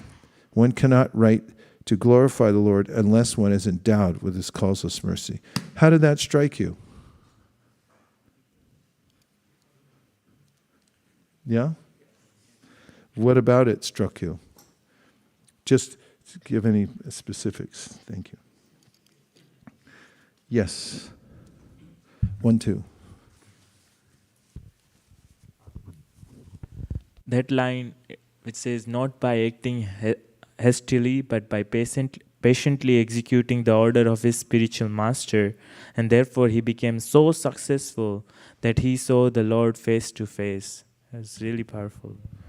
Yeah, Prabhupada had mentioned many times that it was by following strictly the order of his spiritual master that he had success. And he said, it's not me, I'm the instrument, I'm just following my Guru Maharaj. And because of doing that, Krishna's manifesting this success through me. Anything else that struck you from the purport? Yeah, 1, 2. Okay. Go ahead.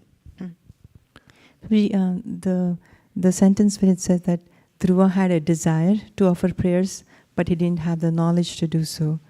So it starts with the desire first on how should I do it, and then comes the empowerment.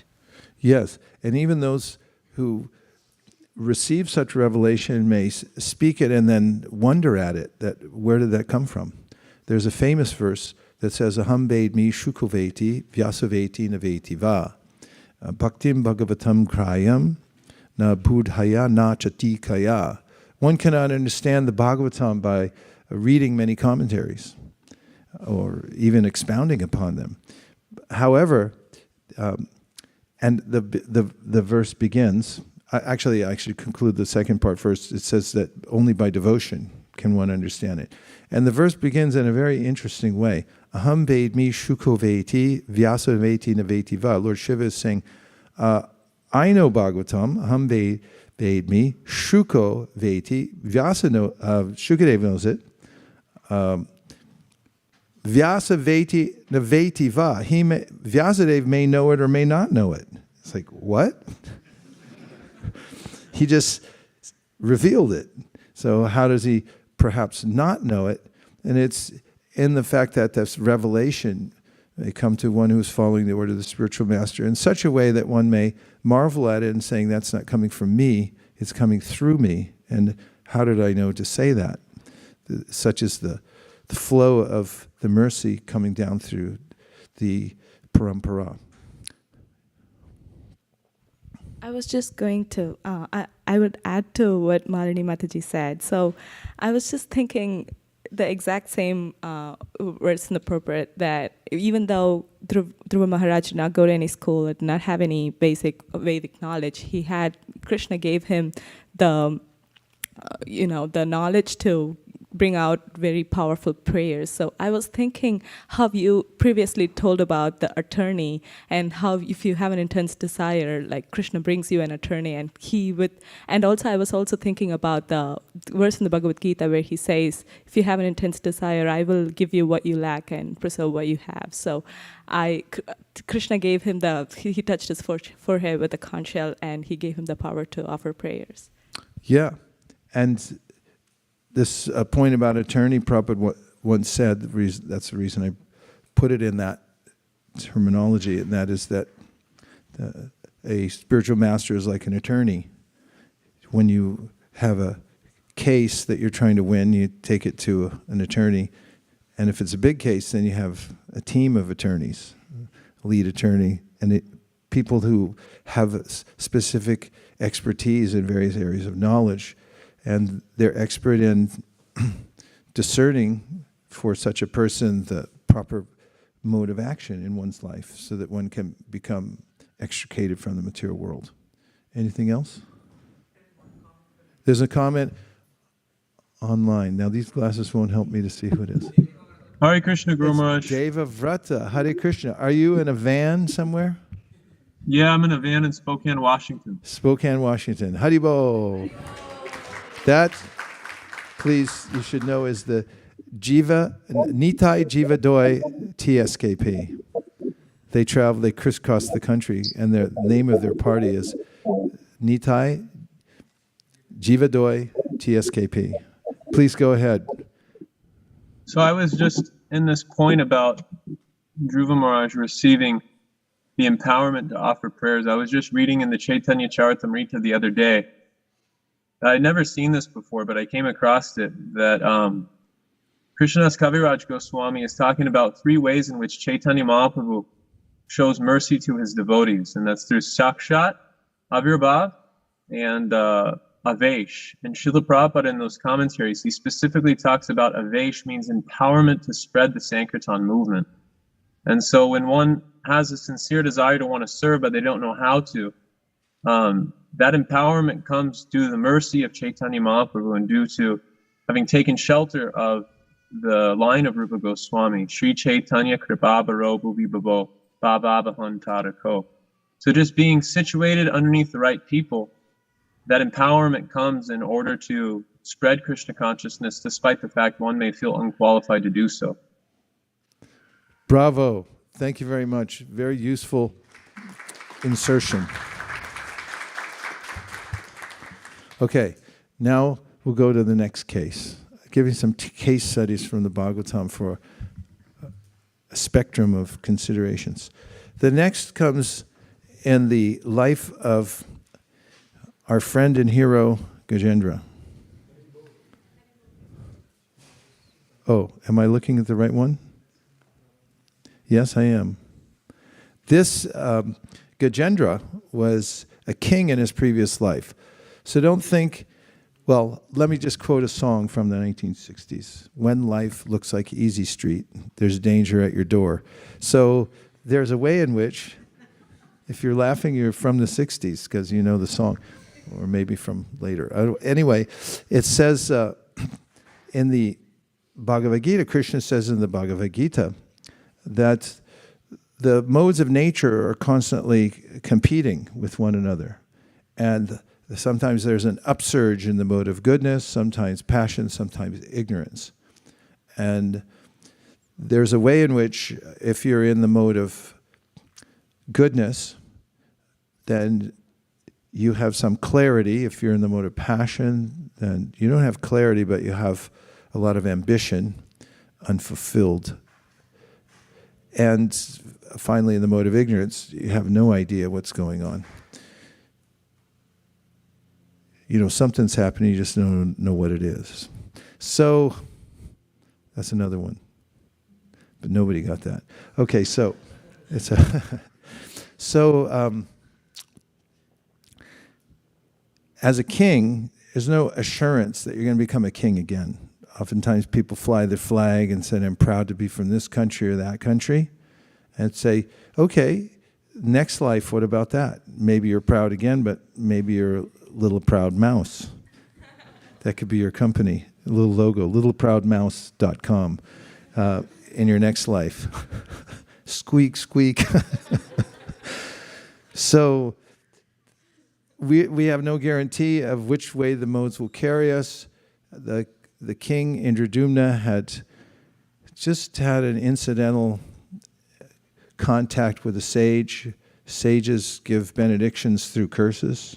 He gave a curse because he was annoyed that you become an elephant in your next life. But because pure sages are so high-minded, their words go into the Akashic record, and there's a benediction hidden in them. So the benediction unfolds in the life of Indradyumna Maharaj in his next life when he becomes an elephant, albeit the king of elephants, because that part continued. Everyone was afraid of him. When he walked, he cracked branches. That's a thing that everybody likes. That's why I notice that people just put it in a bucket of water, and if you can identify who it is, they just bought a set of Bhagavatams. So sometimes people, they buy boots or shoes that have a hard sound on the pavement, and they go clackety-clack down the street. I don't know if you ever noticed that, but clackety-clack, here I come. Gajendra had that because he was king of elephants, and wherever he walked, there was a crunching sound because he was so powerful that everything was crunching under his weight. And not only that, everyone followed him around, and everyone got out of his path. That feels good. If you've got a material ego, it's like, here I come. And with that mood in mind, and the other mood was that life is good. He was down at the local lake, bathing himself and his family, and then he got captured by a crocodile, and then there was a point at which he realized that I can't win, which was not usually in his mindset, because he was the king in his last life, and in the next life he was the king of the jungle. And now he came to this revelation that I'm stuck. And there are no atheists in foxholes. Gajendra wasn't an atheist to start with because he had been a devotee in his last life, so it was dormant within him. And this is one of the points of the story, is that everything carries over to your next life and next lives. Whatever you do in devotional service carries over as well. And Gajendra, in that helpless condition, then began to offer prayers. He admits in his prayers that pure devotees don't ask for anything, but I need help. And then in a state of complete desperation, or more transformed into devotion, when he saw that the Lord was coming, he pulled out a lotus flower from the pond with his trunk, and then he offered it. The simple act of devotion that was noticed by none other than Prahlad Maharaj, who's the emblem of non-negotiable pure devotional service, because when Nrsingadev offered him some benediction in return, Prahlad said, we're not negotiating here. I'm your servant, you're my master. I don't want anything from you. I'm not a vanik. I'm not a merchant. I didn't ask. I'm not doing something so I get something from you. It's just, this is the way it is. I'm your servant. This is the ground upon which devotional service to Krishna expands, is this mood. So Prahlad Maharaj remembered Gajendra when he was about to offer prayers to Lord Nrsingadev. He said, Bhaktya tutosha bhagavan gajayutapaya. That although he said, Manye dana bijana rupa tapasa taujas, that you may have great wealth, opulence, beauty, and so forth, but it doesn't mean you're going to be able to please the Supreme Personality of Godhead just because you have these opulences. And then he remembered Gajendra. And he said, Bhaktya Tutosha Bhagavan. He pleased Bhagavan, Tutosha Bhagavan, Gajayutapaya, and he was an elephant. How did he please him? A simple act of devotion. He just plucked out a lotus and offered it out of a sense of gratitude for the Lord. He said, he pleased the Lord, I'll try. I just have to be sincere, that's all. So in that context, we can hear this verse about Gajendra. Is everyone still okay? I'm not convinced. Anta saras yurupa lena pade grihito grahena yuta patir ambuja hasta arta. Nice verse, right? Ahedam, say yes. Adi, ahedam adi purusha akila lokanata tirta shravana mangala namadeya. Isn't that beautiful? Let's try the word for it. Anta sarasi, within the river. Urubalena, by superior strength. Pade, leg. Grita, being taken up. Grahena, by the crocodile. Utapati, of the leader of the elephants. Ambuja hasta, with the lotus flower in the hand. Arta, greatly aggrieved. Aha, addressed. Idam, like this. Adi Purusha, the original enjoyer. Akila Lokanatha, the Lord of the universe. Tirthashava, as famous as a place of pilgrimage. Shravana Mangala, all good simply by hearing the name. Namadhyaya, whose holy name is worth chanting. Translation, the leader of the elephant whose leg was attacked in a river by a crocodile of superior strength was much aggrieved. Taking a lotus flower in his trunk, he addressed the Lord, saying, O original enjoyer, Lord of the universe, O deliverer, as famous as a place of pilgrimage, all are purified simply by hearing your holy name, which is worthy to be chanted. Are you ready to hear another purport? The history of delivering the leader of the elephants, whose leg was attacked in the river by the superior strength of a crocodile, is described in the 8th canto of the Srimad Bhagavatam. Since the Lord is absolute knowledge, there is no difference between his holy name and the personality of Godhead. The leader of the elephants was much distressed when he was attacked by a crocodile.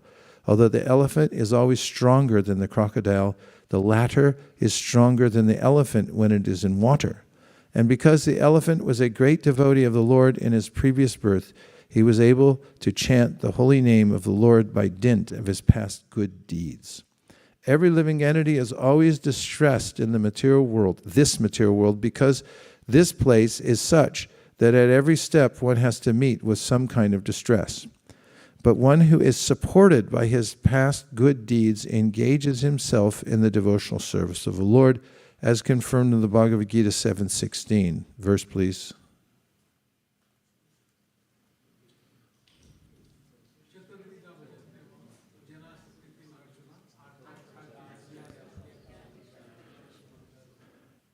Very good. Those who are supported by impious acts cannot be engaged in the devotional service of the Lord, even though they are distressed. This is also confirmed in the Bhagavad Gita 7:15.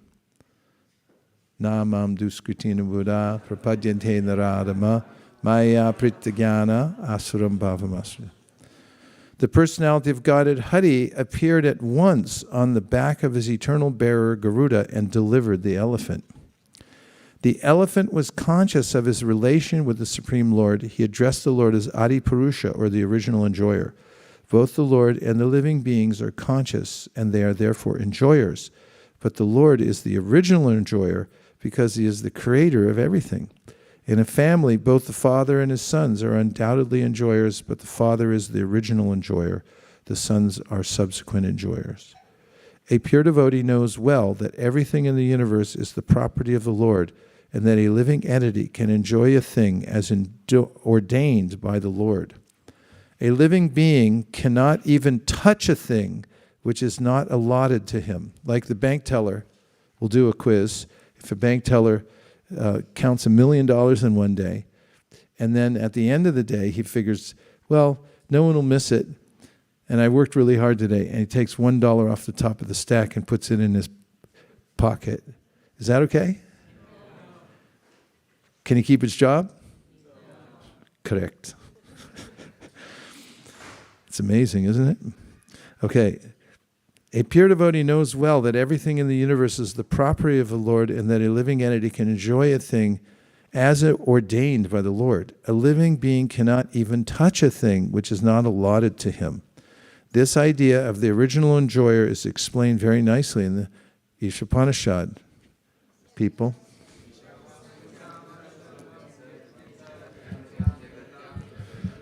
For those of you who couldn't understand it at home, it's referring to the first verse of the Sri Ishopanishad that says, everything in the universe is controlled and owned by the Lord. One should therefore accept only those things necessary for oneself, which are set aside as one's quota, and one should not accept other things, knowing well to whom they belong.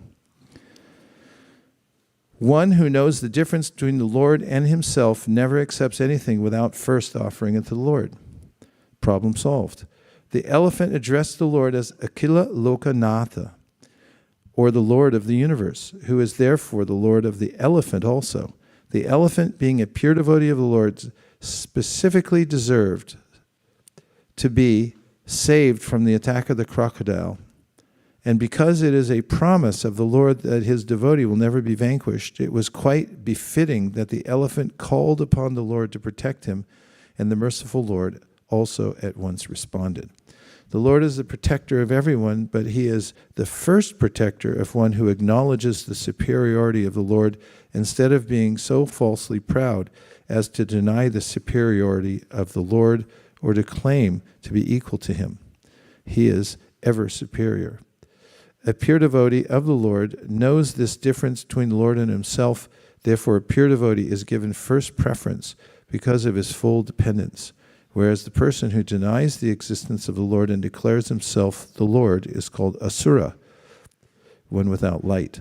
And as such, he is given protection by the strength of limited power subject to the sanction of the Lord. Since the Lord is superior to everyone, his perfection is also superior. No one can imagine it. Let's take a few questions because we're running a little short on time, and I'll truncate the last parts. 1, 2. Maharaj, in this purport, like Prabhupada is saying that Gajendra, when he was in crisis, like to protect his body, Krishna, Lord Vishnu appeared. So, but sometimes we see that is that the protection is like when Krishna says that I protect devotees, or like there is one specific Sanskrit verse is used there. I forgot if someone. So, is that the only the body, or is but because sometimes we see that the devotee's body is not saved when they were in distress. So what does that mean? Well, the body can't be saved by anyone, ultimately. Of course, sometimes Krishna gives one longevity for a particular service or to learn a lesson. Like Dhruva Maharaj, after he got what he wanted, said, no, I don't want it anymore. And Krishna said, no, go ahead, take it. See how it is. So it's specifically about protecting us, who are the soul. The body is doomed, ultimately. So there's no ultimate protection for the body. And therefore, in the 8th chapter of the Bhagavad Gita, Krishna describes at the end that devotees are not so concerned about positioning themselves in the material world in such a way that they attain wealth and liberation and so forth. They just depend on the Lord. And Prabhupada comments in a purport that even if a devotee dies by an accident, like, like maybe there's a road accident or something like that, someone might say, well, how is that auspicious? It's auspicious because they're completely surrendered to Krishna, and they're likely coming back from a boga run or something like that. They're doing their service, and it's not inauspicious. Whereas those who depend on their own power to try to leave the world at an auspicious time by their own manipulation of the energies in their bodies and of the material nature, they may not even have a permanent situation in liberation, Prabhupada says. They may be temporarily liberated. So this protection, of course, Krishna knows how to protect everyone, all his devotees, in such a way that they can continue their service in the best way. I hope that answered your question, because it was more than a minute. Okay, who is next? Yes. Yeah, in the same context, here Prabhupada says that a pure devotee is given the first preference because of his full dependence. So those who are not completely pure devotees but who are on the path of devotional service still have it's mixed with material things. So how does the Lord give preference to them, or it's? He's giving preference to everyone. So it's a matter of who can take advantage of it. Just like if you have a classroom where students are sitting and then some of them get more than the others because one of them was talking during the class and thought it was more interesting to put the phone under the desk and scroll. And then the other one was actually interested and listened. So which one learned more? The one who was listening. So it's more the receptivity of the person. So those yesham twanta katam papam jananam punyakarmanam te dvandva mohanir mukta bhajantimam dridavrta. Those who are in the mode of goodness, as mentioned in the very beginning of the 7th canto of the Srimad Bhagavatam, they're more apt to be receptive because they don't have a lot of interference from the lower modes of nature. Therefore, they can listen with determination and they can be steadfast in their service and so forth. So the reason that the material world has its drawbacks is because, first of all, we're incompatible with the nature, and second of all, it's a classroom. It's meant to learn a lesson. So those who have learned the lesson and know how to serve Krishna, they receive more protection. Ultimately, those who are being churned by the material nature, they're also receiving mercy. Another name for Maya is mercy. There's a way in which we're being taught a lesson so that as we're interacting with the material world and we're not getting the results we wanted. In fact, we touch this and a punching bag comes out and goes bang like that. Like, why did that happen? I don't know, but I'm going to try it again. Bang. And after getting hit a couple million times, you finally go, I think I won't open that again. And there's a lesson there. That's also mercy. Krishna's expressing his mercy, but it's a matter of how I'm taking the mercy. Those are devotees. Krishna says in the Gita, Samoham sarvabhuteshu name dvesho stinapriya ye bhajanti tumam bhaktya maite teshu chapyaham. So he said, I'm equal to everybody. Same kind of reciprocation, except when one then embraces me in devotional service, ye bhajanti tumam bhaktya. He said, then that person actually lives in me and I live in him. So there's this intimate relationship that the person enters into. It's our prerogative as souls. We can enter into that. Or we can live on the exterior side of the spiritual world and interact with material nature in the way that it punishes us, in a way that it punishes us. Yes, okay, that must be Vaikuntha Nayaka coming all the way from Mysore. The whole of Mysore Palace and Mysore Pak. Jai. Maharaj, my question was with respect to the prayers offered by Gajendra. Just contrasting it with the prayers offered by Dhruva Maharaj. Dhruva Maharaj had a very specific, he had a spiritual master and he was saying Om Namo Bhagavate Vasudevaya, very specific names of the Lord. But Gajendra's prayers are all indirect. He's not even taking the name of the Lord. He's addressing the Lord in an indirect way, Akhila Lokanatha and stuff like that. So my question is, even other religions have, I mean, Prabhupada himself said that other religions also have a conception of God, but ours is the only thing which gives the name, address of the God like this, right?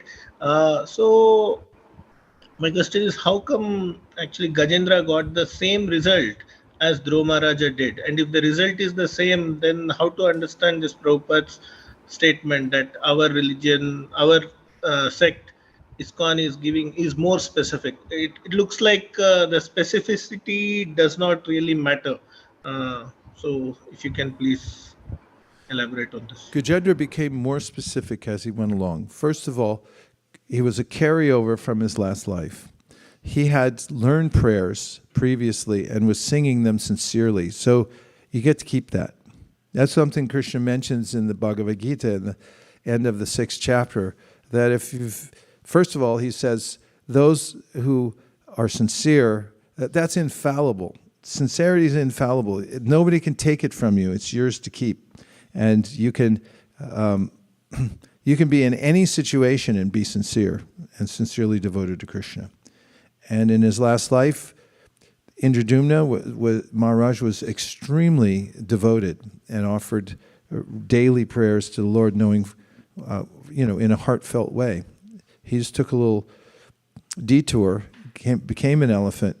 And when he first started offering prayers, they seemed nondescript. The demigods were listening in also, because they thought maybe we can do something, because everyone has the hero complex in the material world, especially demigods. They think, I can do this.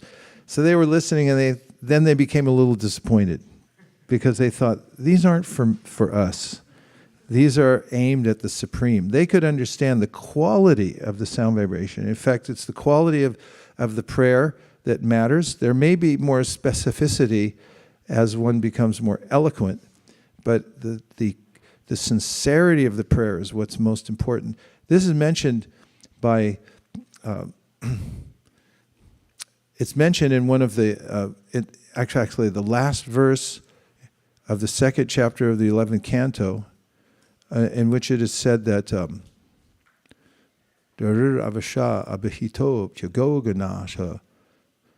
what's the first line of that? Pranaya rasanaya dhritangri padma Vishrijati hridayam na yasya sakshad Dariravasha abhihito pyagoganasha Pranaya rasanaya dhritangri padma Sabhagavati bhava pradhana ukta. So this is a description by Kavi Yogendra, I believe, and he's talking about the pradhan bhakta. The highest bhakta is the one who is chanting, he's praying, he's saying the name, but he's tying the lotus feet of the Lord with a rope of love. Because he's chanting with such love. It's a rope, and it ties the Lord's lotus feet. It says the Lord can't leave his heart, because the person's tied him up, ropes of love. But what about in the beginning? Vrishrijati hridayam na yasya sakshat. He's there in the heart of everyone, he says. He's there. And if somebody accidentally says, Hare Krishna, how'd you guys get a permit for this? Said even that person, the Lord's inclined to destroy Pyagoganasha. He destroys all these nasha. He destroys all the bunch of sins that have stored up because he's so kind. And in the 6th canto of the Bhagavatam, it's described how the holy name of the Lord is the Lord himself, and it's just like fire. Even if you don't know fire burns, it burns anyway. Even if you have no knowledge of the ingredients of medicinal cure, which I have no idea what's in homeopathic medicine. I'm sorry. It looks like little white pills to me, but apparently it works for some people. And you take it and... No, it works. It works. It's good. Hare Krishna. It does work. You take it, and whether you know or know not, it still has its effect. So there's a way in which... I'm trying to remember what question I'm answering now. I started entertaining myself and I forgot. Specificity of the prayer, right. So it's more the sincerity of the prayer than the specificity. And there are different levels of sincerity. Somebody may be insincere and say, Hare Krishna, go away. And they still get the effect of the holy name.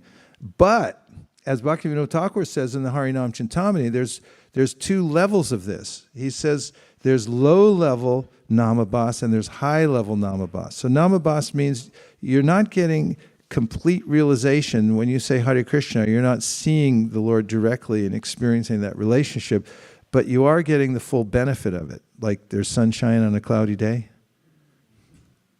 Somebody said that once. So the ultraviolet rays come through the clouds anyway. And so lower level namabhas means you accidentally say Hare Krishna, you say it out of derision, you say it because it's mixed into, it's the Ramada in, and hey, you just said Rama. And there are all these different ways in which say the holy name is a live wire, where however you say it, you're going to ring, there's something happens. So, but if somebody comes to knowledge and then they say it specifically because they're sincerely trying, that's high-level namabhas. And Bhaktivinoda Thakur says they will definitely come to perfection. But you have to start somewhere. So anyone who's sincere in any part of the world, in any tradition, who calls out in sincerity, they really want to know. Krishna says, Ishvara sarvabhutanam hrideshara junatishthati brahmayan sarvabhutani yantra rudrani maya. I'm there within the heart of every living being. He didn't just say in the Gaudiya Vaishnavas, or anyone from any tradition. You can be an animal. I mean, that's why the Bhagavatam gives all these examples. You can be like, in the culture, somebody's supposed to be the lowest person. Like Prahlad, he even says about himself, he says, I'm not qualified to offer prayers right now, because what happened was all the demigods, after Nrsingadev killed Hiranyakashipu, they all came forward and offered prayers, and Nrsingadev wasn't happy. He wasn't placated by these prayers. And even Lakshmi Devi, who's his wife, she's like, I don't know who this is. I don't recognize that. And so finally, Brahma pushed Prahlad forward. Prabhupada said it's like pushing a 5-year-old into a lion's cage. He pushed him forward and said, he came for you, right? You try. So then Prahlad is considering, he actually has tears in his eyes. It starts Gadgaraya Rudha, like he's choked up because he's like, you came for me? Who am I? I'm nothing. And he says, I'm a demon. My father's a demon. I'm his son. And what a childhood I had. And now all these demigods, they're in the mode of goodness. They know Sanskrit, everything. What can I say? Then he remembered Gajendra. He said, Gajendra's an animal. His thing was, not very well done. He's just, sloshing around in the water with an alligator, a crocodile in his leg. And, he did what he could. It was sincere. That's what he said. It was sincere. And that's why the Lord responded. Bhaktyatu tosha bhagavan gajayutapai. He may have been a big fatty animal, Prabhupada said, but he was sincere. And that's why he satisfied the Lord. So it's not the specificity. Sometimes when a little child, like I'll give you an example from my own life. When I first learned to write, I wrote my mom a note. She saved that note till the day she left because I found it in her stuff. All the stuff that the survivors go through, everything. It's like in kindergarten, I was in the Burton Fair and I got 7th place. I think that was last in skipping. Hey, I tripped. What can I say? And then when I forget, what grade are you in when you learn to write? First grade? So I must have been in first grade. I learned to write, and I left my mom a note. I went to my friend's Lance Bartle. He lived nearby, and I had a piece of paper. My mom wasn't home, so I wrote, I at Lance. That was the extent of my vocabulary at that time. I said, I at Lance.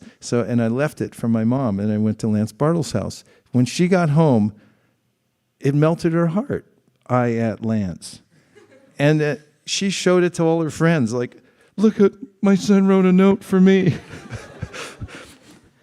It wasn't even grammatically correct, I at Lance. And she saved it to the day she left the world, I at Lance. And so Gajendra, he was sincere. He couldn't, it wasn't so eloquent. And all the devotees, they remember this. This is his prayer. It was so sincere. He did what he could with what he had. Elephant tongue, what are you going to say? And, he grabbed a lotus and he offered it. So all this goes to the main point of the Bhagavatam. It's simple, sincere devotion that connects us to the Lord. Nothing else. Janmaishvaya Shruta Shribir Edamana Madapuman Naivar Yabitatum Vayatoma Kinchana Gocharam. Kunti says, all this other opulence, if you think you're something, you're more beautiful than other people, you're wealthier, you're smarter, you know more Sanskrit, whatever it is, she said, that's not going to impress Krishna. There's only one thing that actually touches his heart and attaches him to the devotee, and that's the sincerity with which the devotee offers the service. That's why it's more important how we do something than what we do.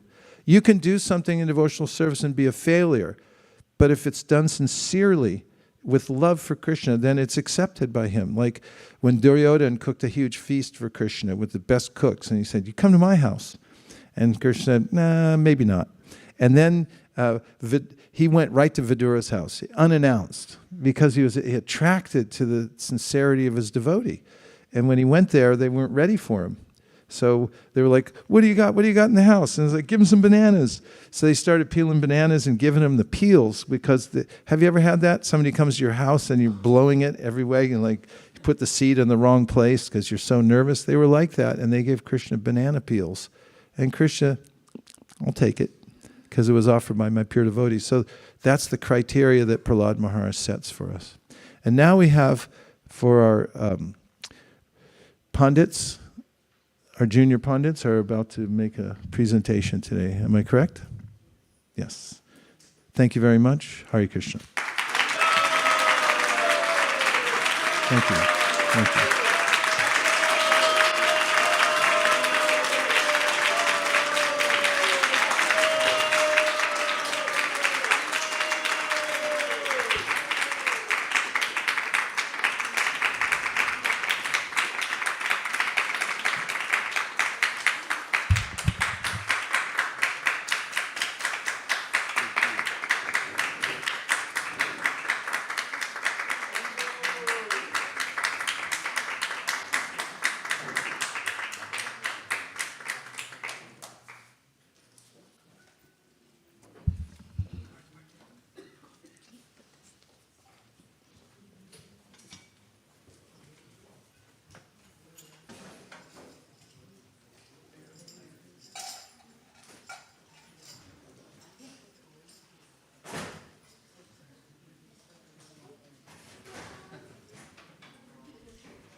Mm-hmm.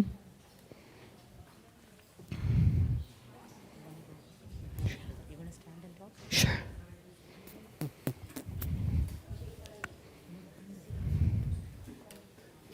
Go ahead.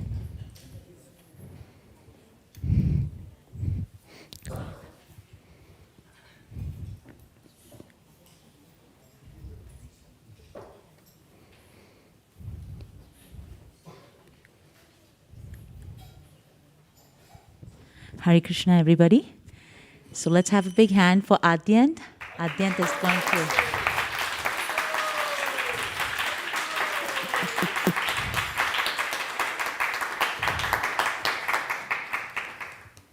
Let's get started. Hare Krishna, my name is Atin and I'm 12 years old. And today I'll be talking about a chapter from the book Bhagavad Gita called What Hurts God. So what hurts God? So the relationship between the Lord and his pure devotee showcases the highest degree of love, affection, and reciprocation. And offending a devotee hurts the Lord's heart more than anything else.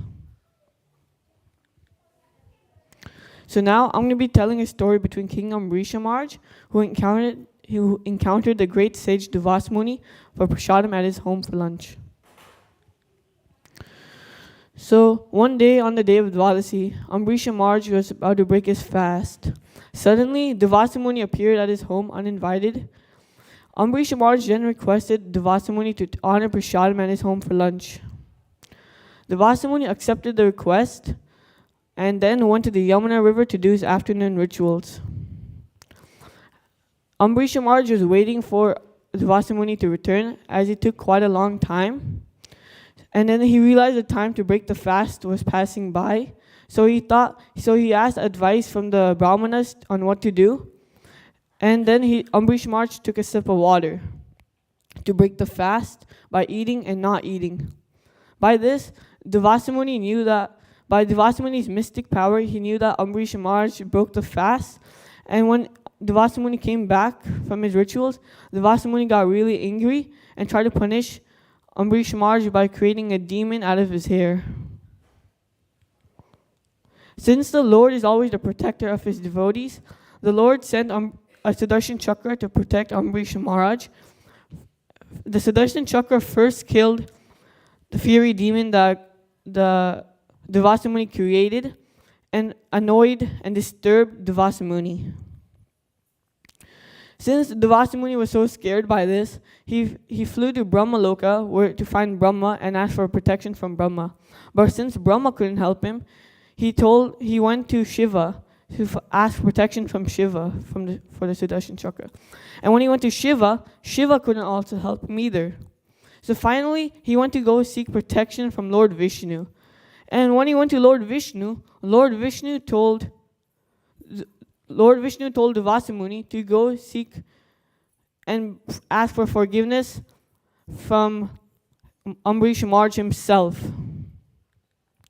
So when Duvasa Muni went to see Ambrisha Maharaj, he fell at his feet, begging for forgiveness. He felt so embarrassed by this actions, for all the actions that he did wrong. So the lesson that we can learn from this is that offending a devotee's heart by doing any mistakes can hurt the Lord more than anybody. And we can't always ask for forgiveness from the Lord itself, as we have to go to the devotee to ask for forgiveness. Hare Krishna, and thank you for listening.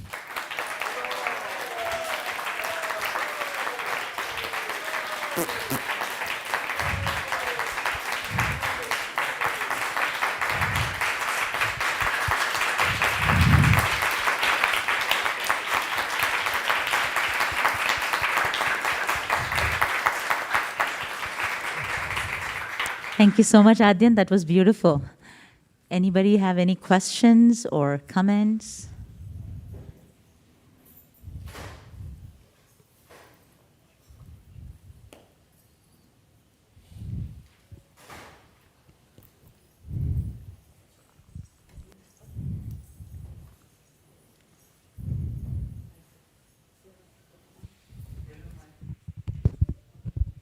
Hare Krishna, you had a slide that had some incredible wisdom on it that said, one of the things on it said, tolerance is self-defense. Can you tell us a little bit more about that?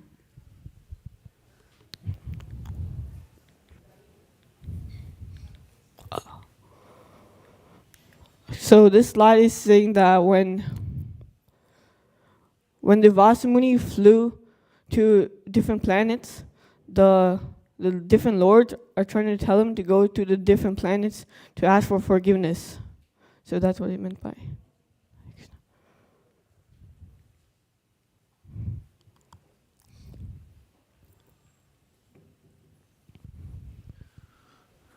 Thank you very much for recounting the story.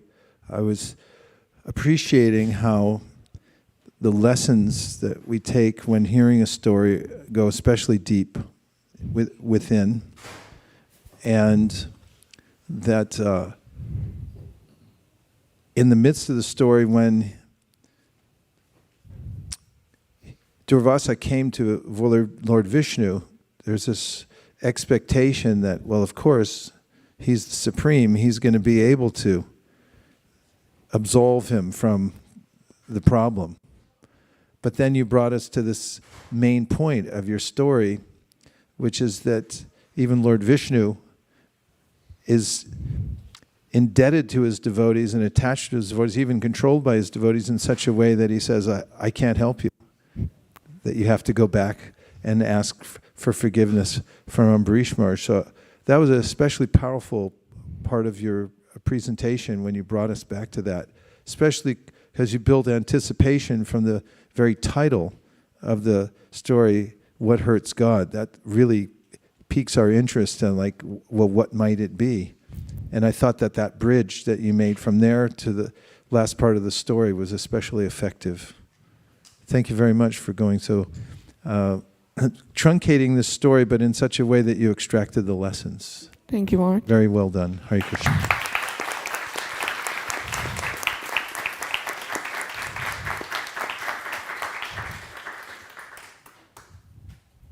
Hare Krishna.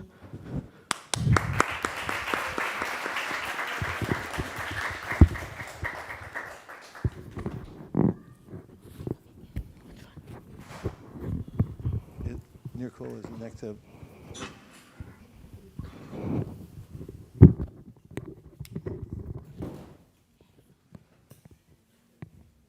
Now we're going to rearrange the temple to have a double grain ceremony, double header. So we need a little kirtan, and please just, you can turn your seats towards the deities because we're going to do the grain ceremony right in the front. In approximately 4 minutes and 32 seconds. Hare Krishna.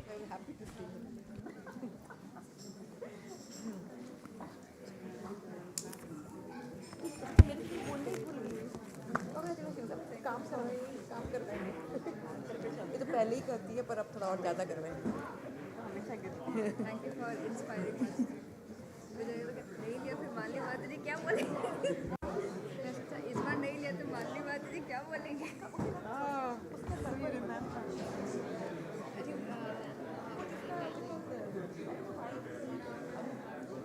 पर I think पूरा हो गया महाराज ने देखी बात किया एक तो उन्होंने सर्टिफिकेट दिखाया I think जो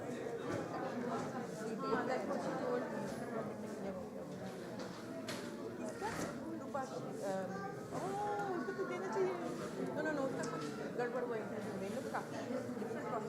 हमारे तरफ इंटरव्यू होता है क्या उनको इंटरव्यू होता है बहुत टेक्निकल इंटरव्यू है बहुत technical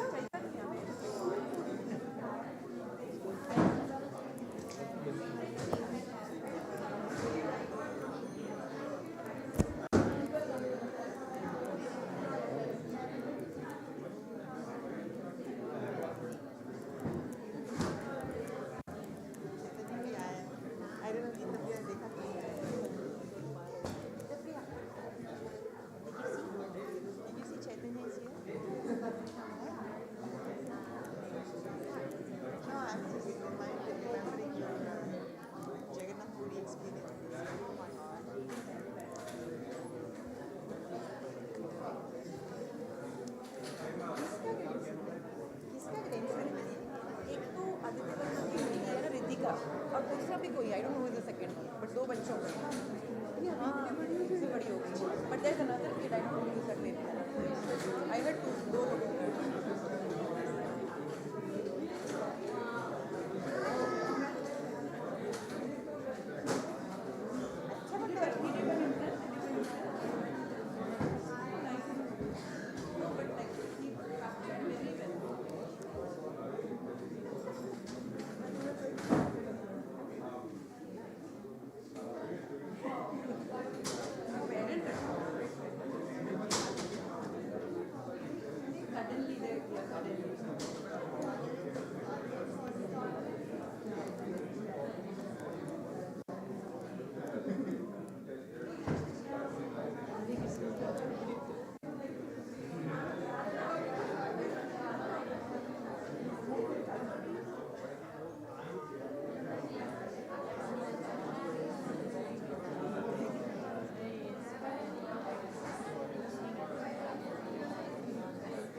No, we need to push the just throw orders. That's it. I think she's okay now. How are you?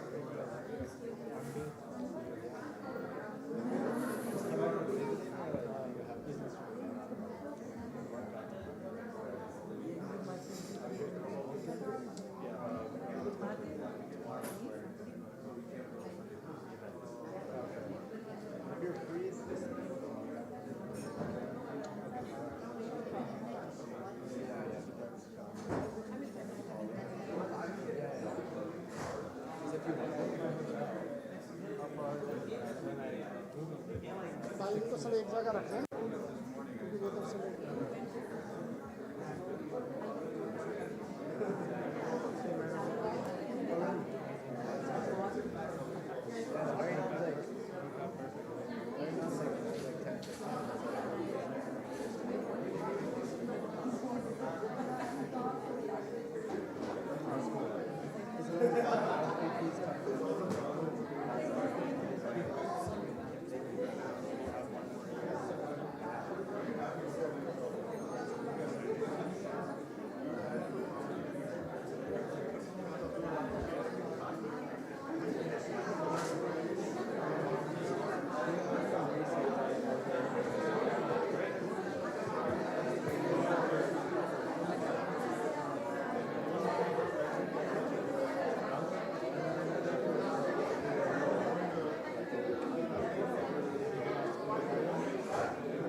Hare Krishna.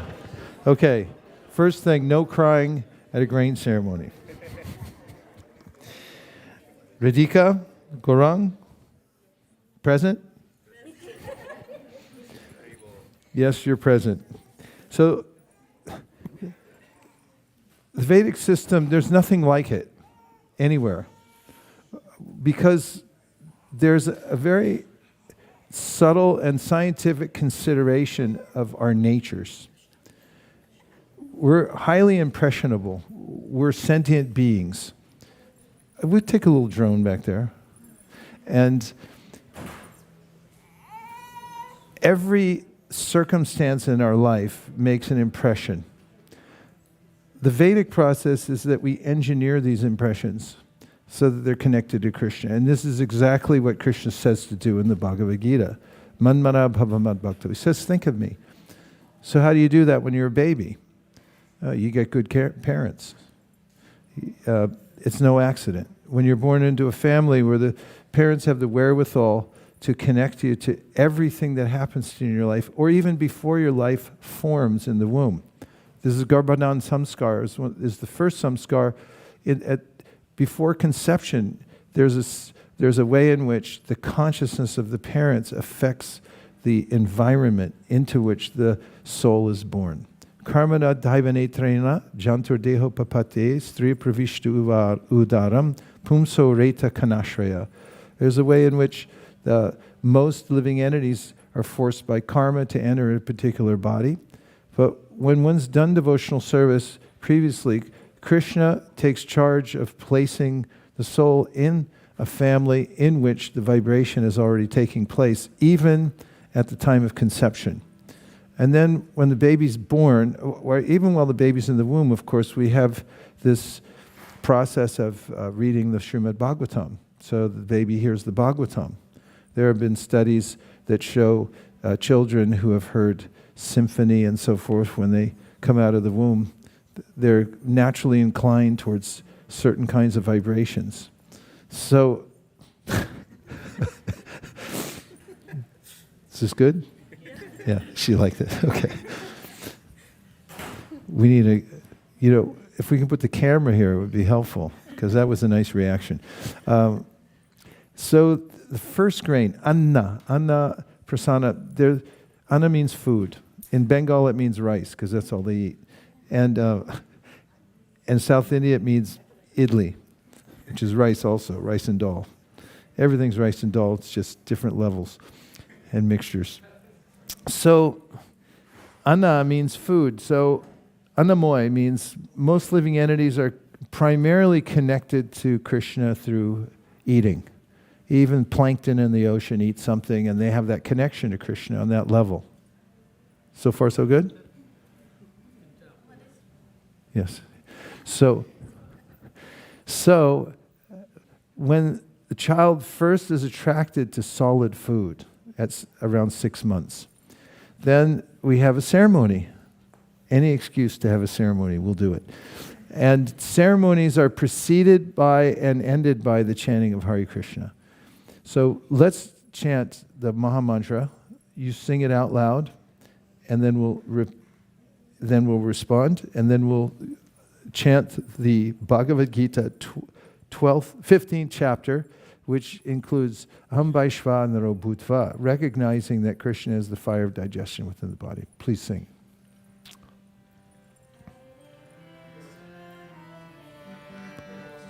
That's not on, by the way. Krishna Hare Hare Hare Rama Hare Rama Rama Rama Hare Hare Hare Krishna Krishna Krishna Hare Hare Hare Rama Rama Rama Hare Hare. Now please put up the 15th chapter. And all together we're going to recite the Sanskrit to Purushottam Yoga. Sanskrit.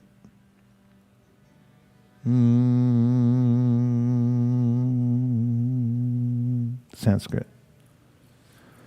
Shri Bhagavan Vacha Urdhva Mulam Adhashakam Ashvatam Prahur Avyayam Chandamsi Yasya Parnani Yastam Vedasa Vedavit Adashchordvam Prashritastasya Shaka Guna Pravrida Vishaya Pravala Adascha Mulan Anusantatani Armanubhandini Manusha Loke Narupamasye Hatatopalavyate Nanto Nachadir Nacha Sampratishta Ashvatamenam Suvarutamulam Asanga Shastrena Dritena Chitva Tatakpadam Tat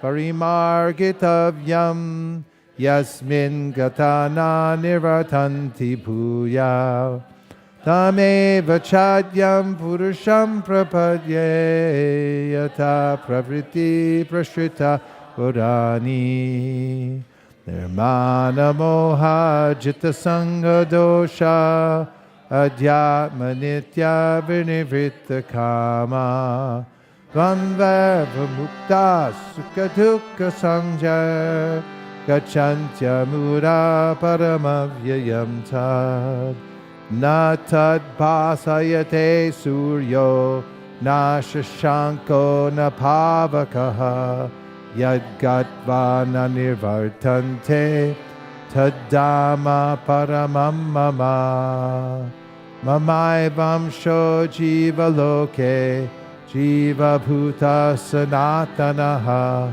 Manakshastan Indriyani Prakriti-stani karshati Shariram yadavapnoti Yachchapyukramatishvara Gahid Vaitani Samyati Vayuragandhani Vashayat Shotram Chakshu Sparshanam Cha Rasanam Granameva Cha Atishtayam Anaschayam Vishayanupasevate Ukramantam statam bapi Punjanam vagunanvitam Vimuhananu Pashyanti Jnana Chakshusha Yatanto yoginas chainam Pashyantyatmanyavastitam Yatanto pyakritatmano Nainam Pashyantya Chetasaha Yad Aditya Gatam Tejo Jagad Bhasayate Kilam Yachandramasi Yachagno Tatejo Vidimamakam Gam Avishya Bhutani Darayam Yaham Ojasa Ushnami Chausadi Sarva Somo Bhutva Rasatmaka Aham Vaishvanaro Bhutva Praninam Dehamastitaha Pranapana Samayukta Pachamyanam Chaturvidam Sarvasya Chaham Hridisannivishto Mattaksmiti Jnanam Apohanam Cha Vedaishcha sarver ahameva vedyo Vedanti krit veda vedeva chaham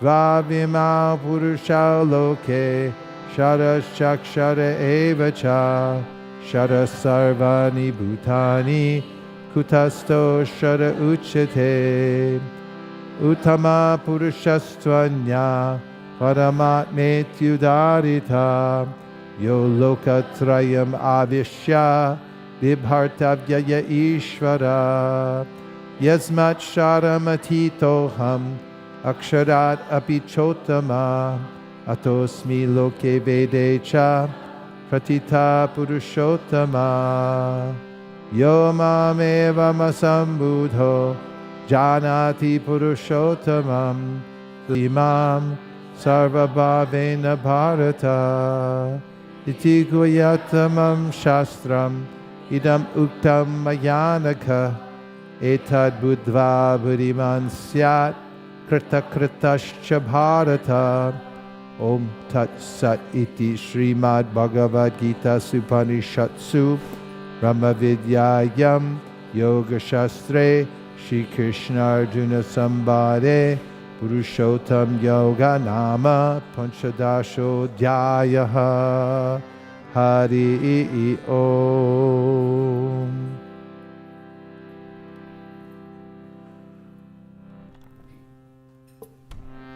Hare Krishna, Hare Krishna,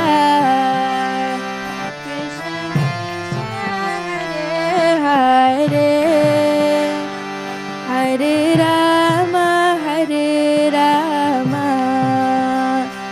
Rama Rama, Hare Hare.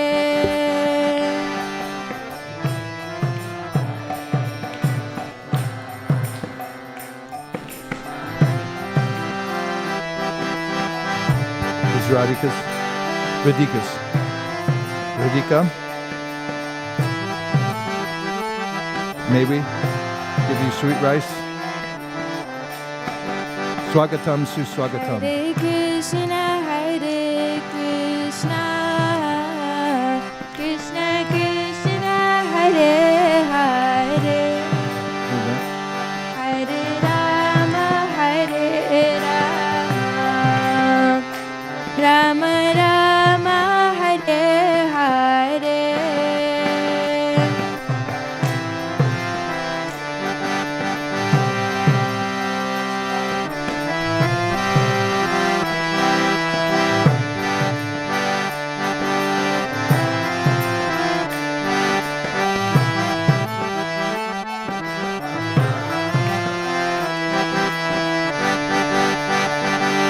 Hare Krishna, Hare Krishna, Krishna Krishna, Hare Hare, Hare Rama, Thanks, Hare Radhika. Rama, Rama Rama, Hare Hare.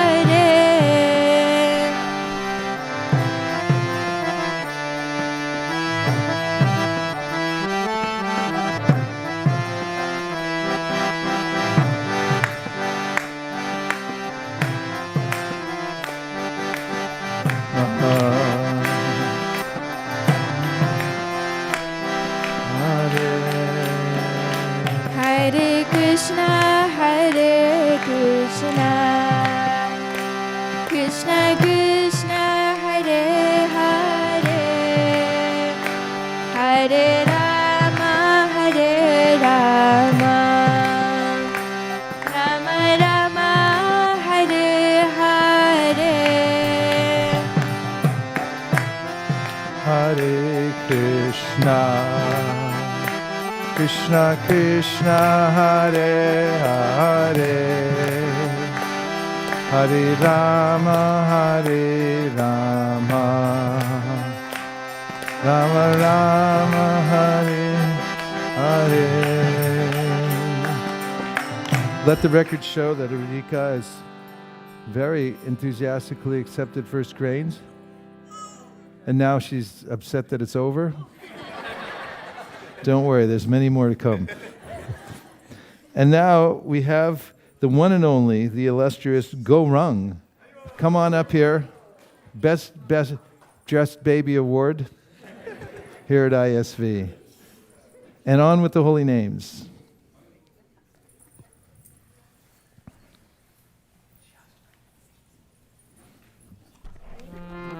Hare Krishna, Hare Krishna, Krishna Krishna, Hare Hare, Babu, Baba. Hare Rama, Hare Rama, Rama Rama, Hare Hare.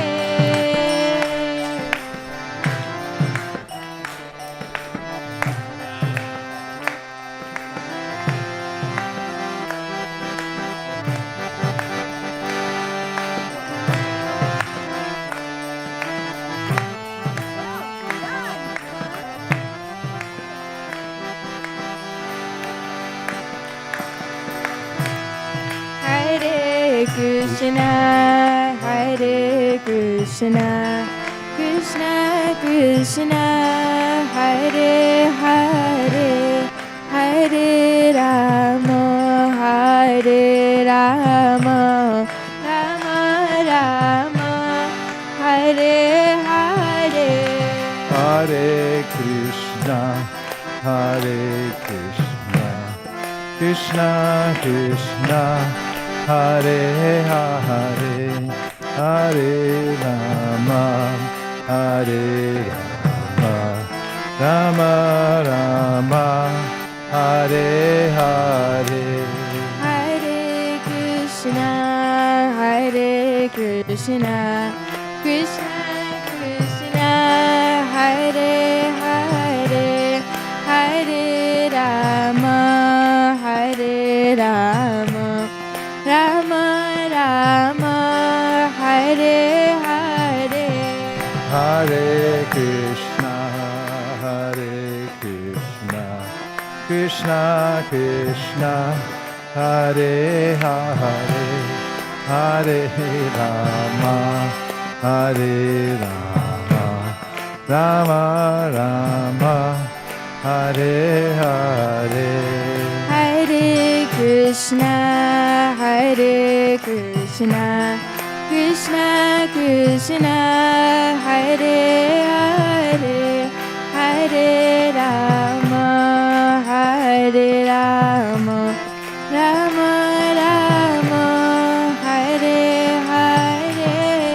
Hare Krishna, Hare Krishna, Krishna Krishna, Hare Rama, Hare Rama, Rama Rama, Hare Hare. And now, as recognized by UC Berkeley, UCLA, UC Santa Cruz, Stanford, MIT, IIT, we're embarking upon the most scientific of ways of divining your nature and your nature. Before you, we've now placed valuable jewels and gems, huge stacks of cash,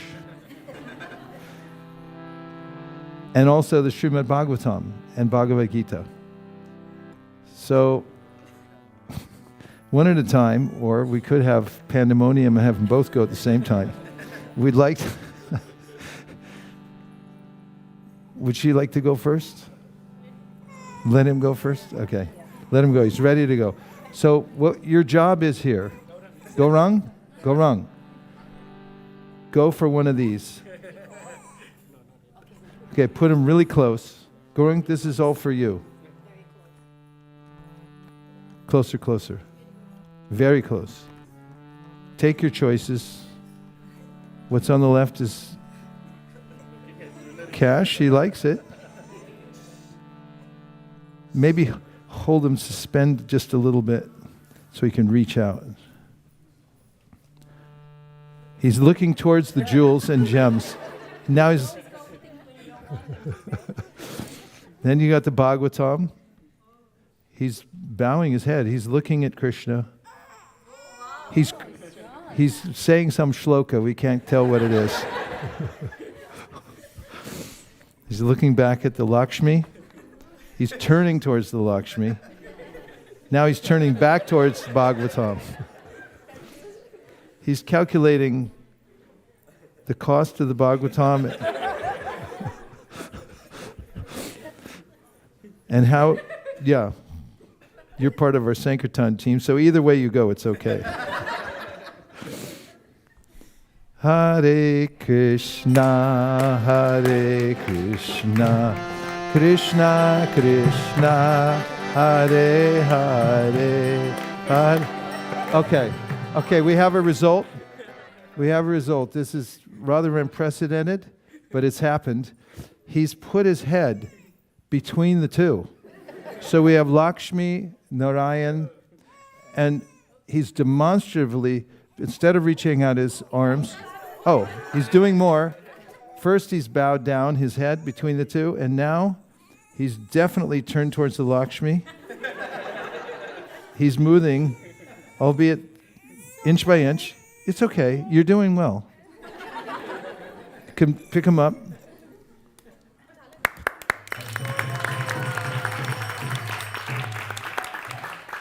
Okay, I'll give an interpretation. He didn't want to disappoint anyone, nor did he want to discriminate, because he sees that everything is the Lord's energy. So he very respectfully placed his head right in between the two. So he'll be a very balanced and respectful devotee of the Lord in engaging Lakshmi in the service of the Srimad Bhagavatam. Okay. Now your turn, Radhika. We have the Bhagavatam on the right and the Lakshmi on the left, and we've got the Maha Mantra for you. Hare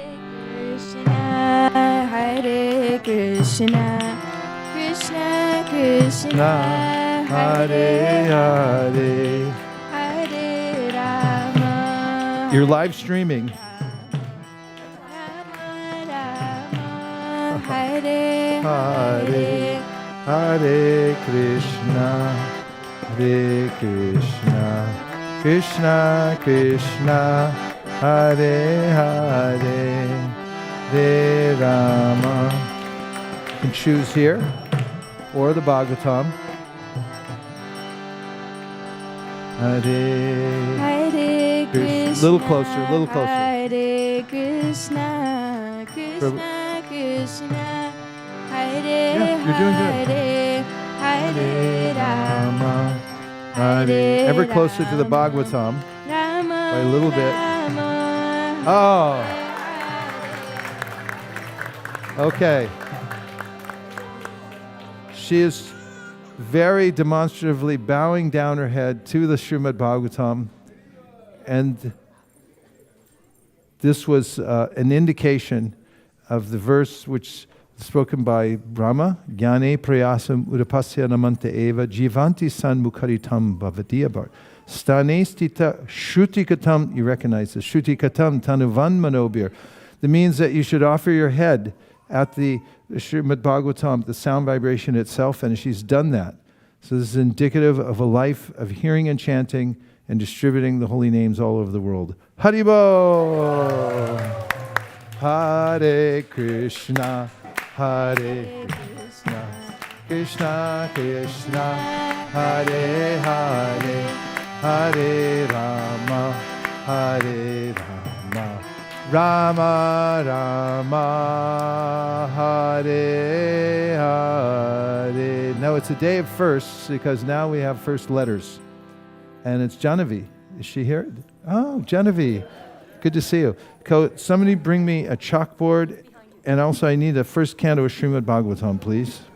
And before we do this, perhaps we can remove the Mahaprasadam. Janavi, would you please come up? Sure. Yes. Thank you so much. Okay. Let's give a space for her. Hare Krishna, Hare Krishna. Nice to see you here today. We'll do your first letters, okay? Hare Rama, Janavi. Nirkula, Vaisesika. Srimad Bhagavatam. Hare Krishna, Hare Krishna. I'm just going to say a couple prayers. Om Swasino Govinda Swasino Chutananto, Swasino Vasudeva Vishnu Dharatu, Swasino Narayano Naravai, Swasina Padmarabha Purushottam Dharatu, Swasino Vishakshvena Vishveshwaraha, Swasino Hrishikesho Harer Dharatu, Swasino Vayanatayo Harihi, Swasino Jana Sato Hanur Bhagavatu Dharatu, Swasti Swasti Sumangalai Keshaman Shri Krishna Sakchiranandana Sarveshwareshwar Dharatu, Karotu swastime Krishna Sarvalokeshwareshwara Karshnarayascha Kurvantu swastime Lokapanavaha. May this be first of many writings you do for the Lord. Will you put that in your right hand like this? Here, Papa will help you. Hold like that, and I'm going to assist you in writing your first letter in Sanskrit. Okay? Ready? Hare Krishna, Hare Krishna, Krishna Krishna, Hare Hare, Hare Rama, Hare Rama, Rama, Hare Hare, Hare Krishna, Krishna Krishna, Hare Hare, Hare Rama, Rama, Rama Rama, Hare Hare, Krishna, Hare Krishna, Krishna Krishna, Hare Hare, Hare Rama, Hare Rama, Rama Rama, Hare Hare. very good. Om Hare Krishna.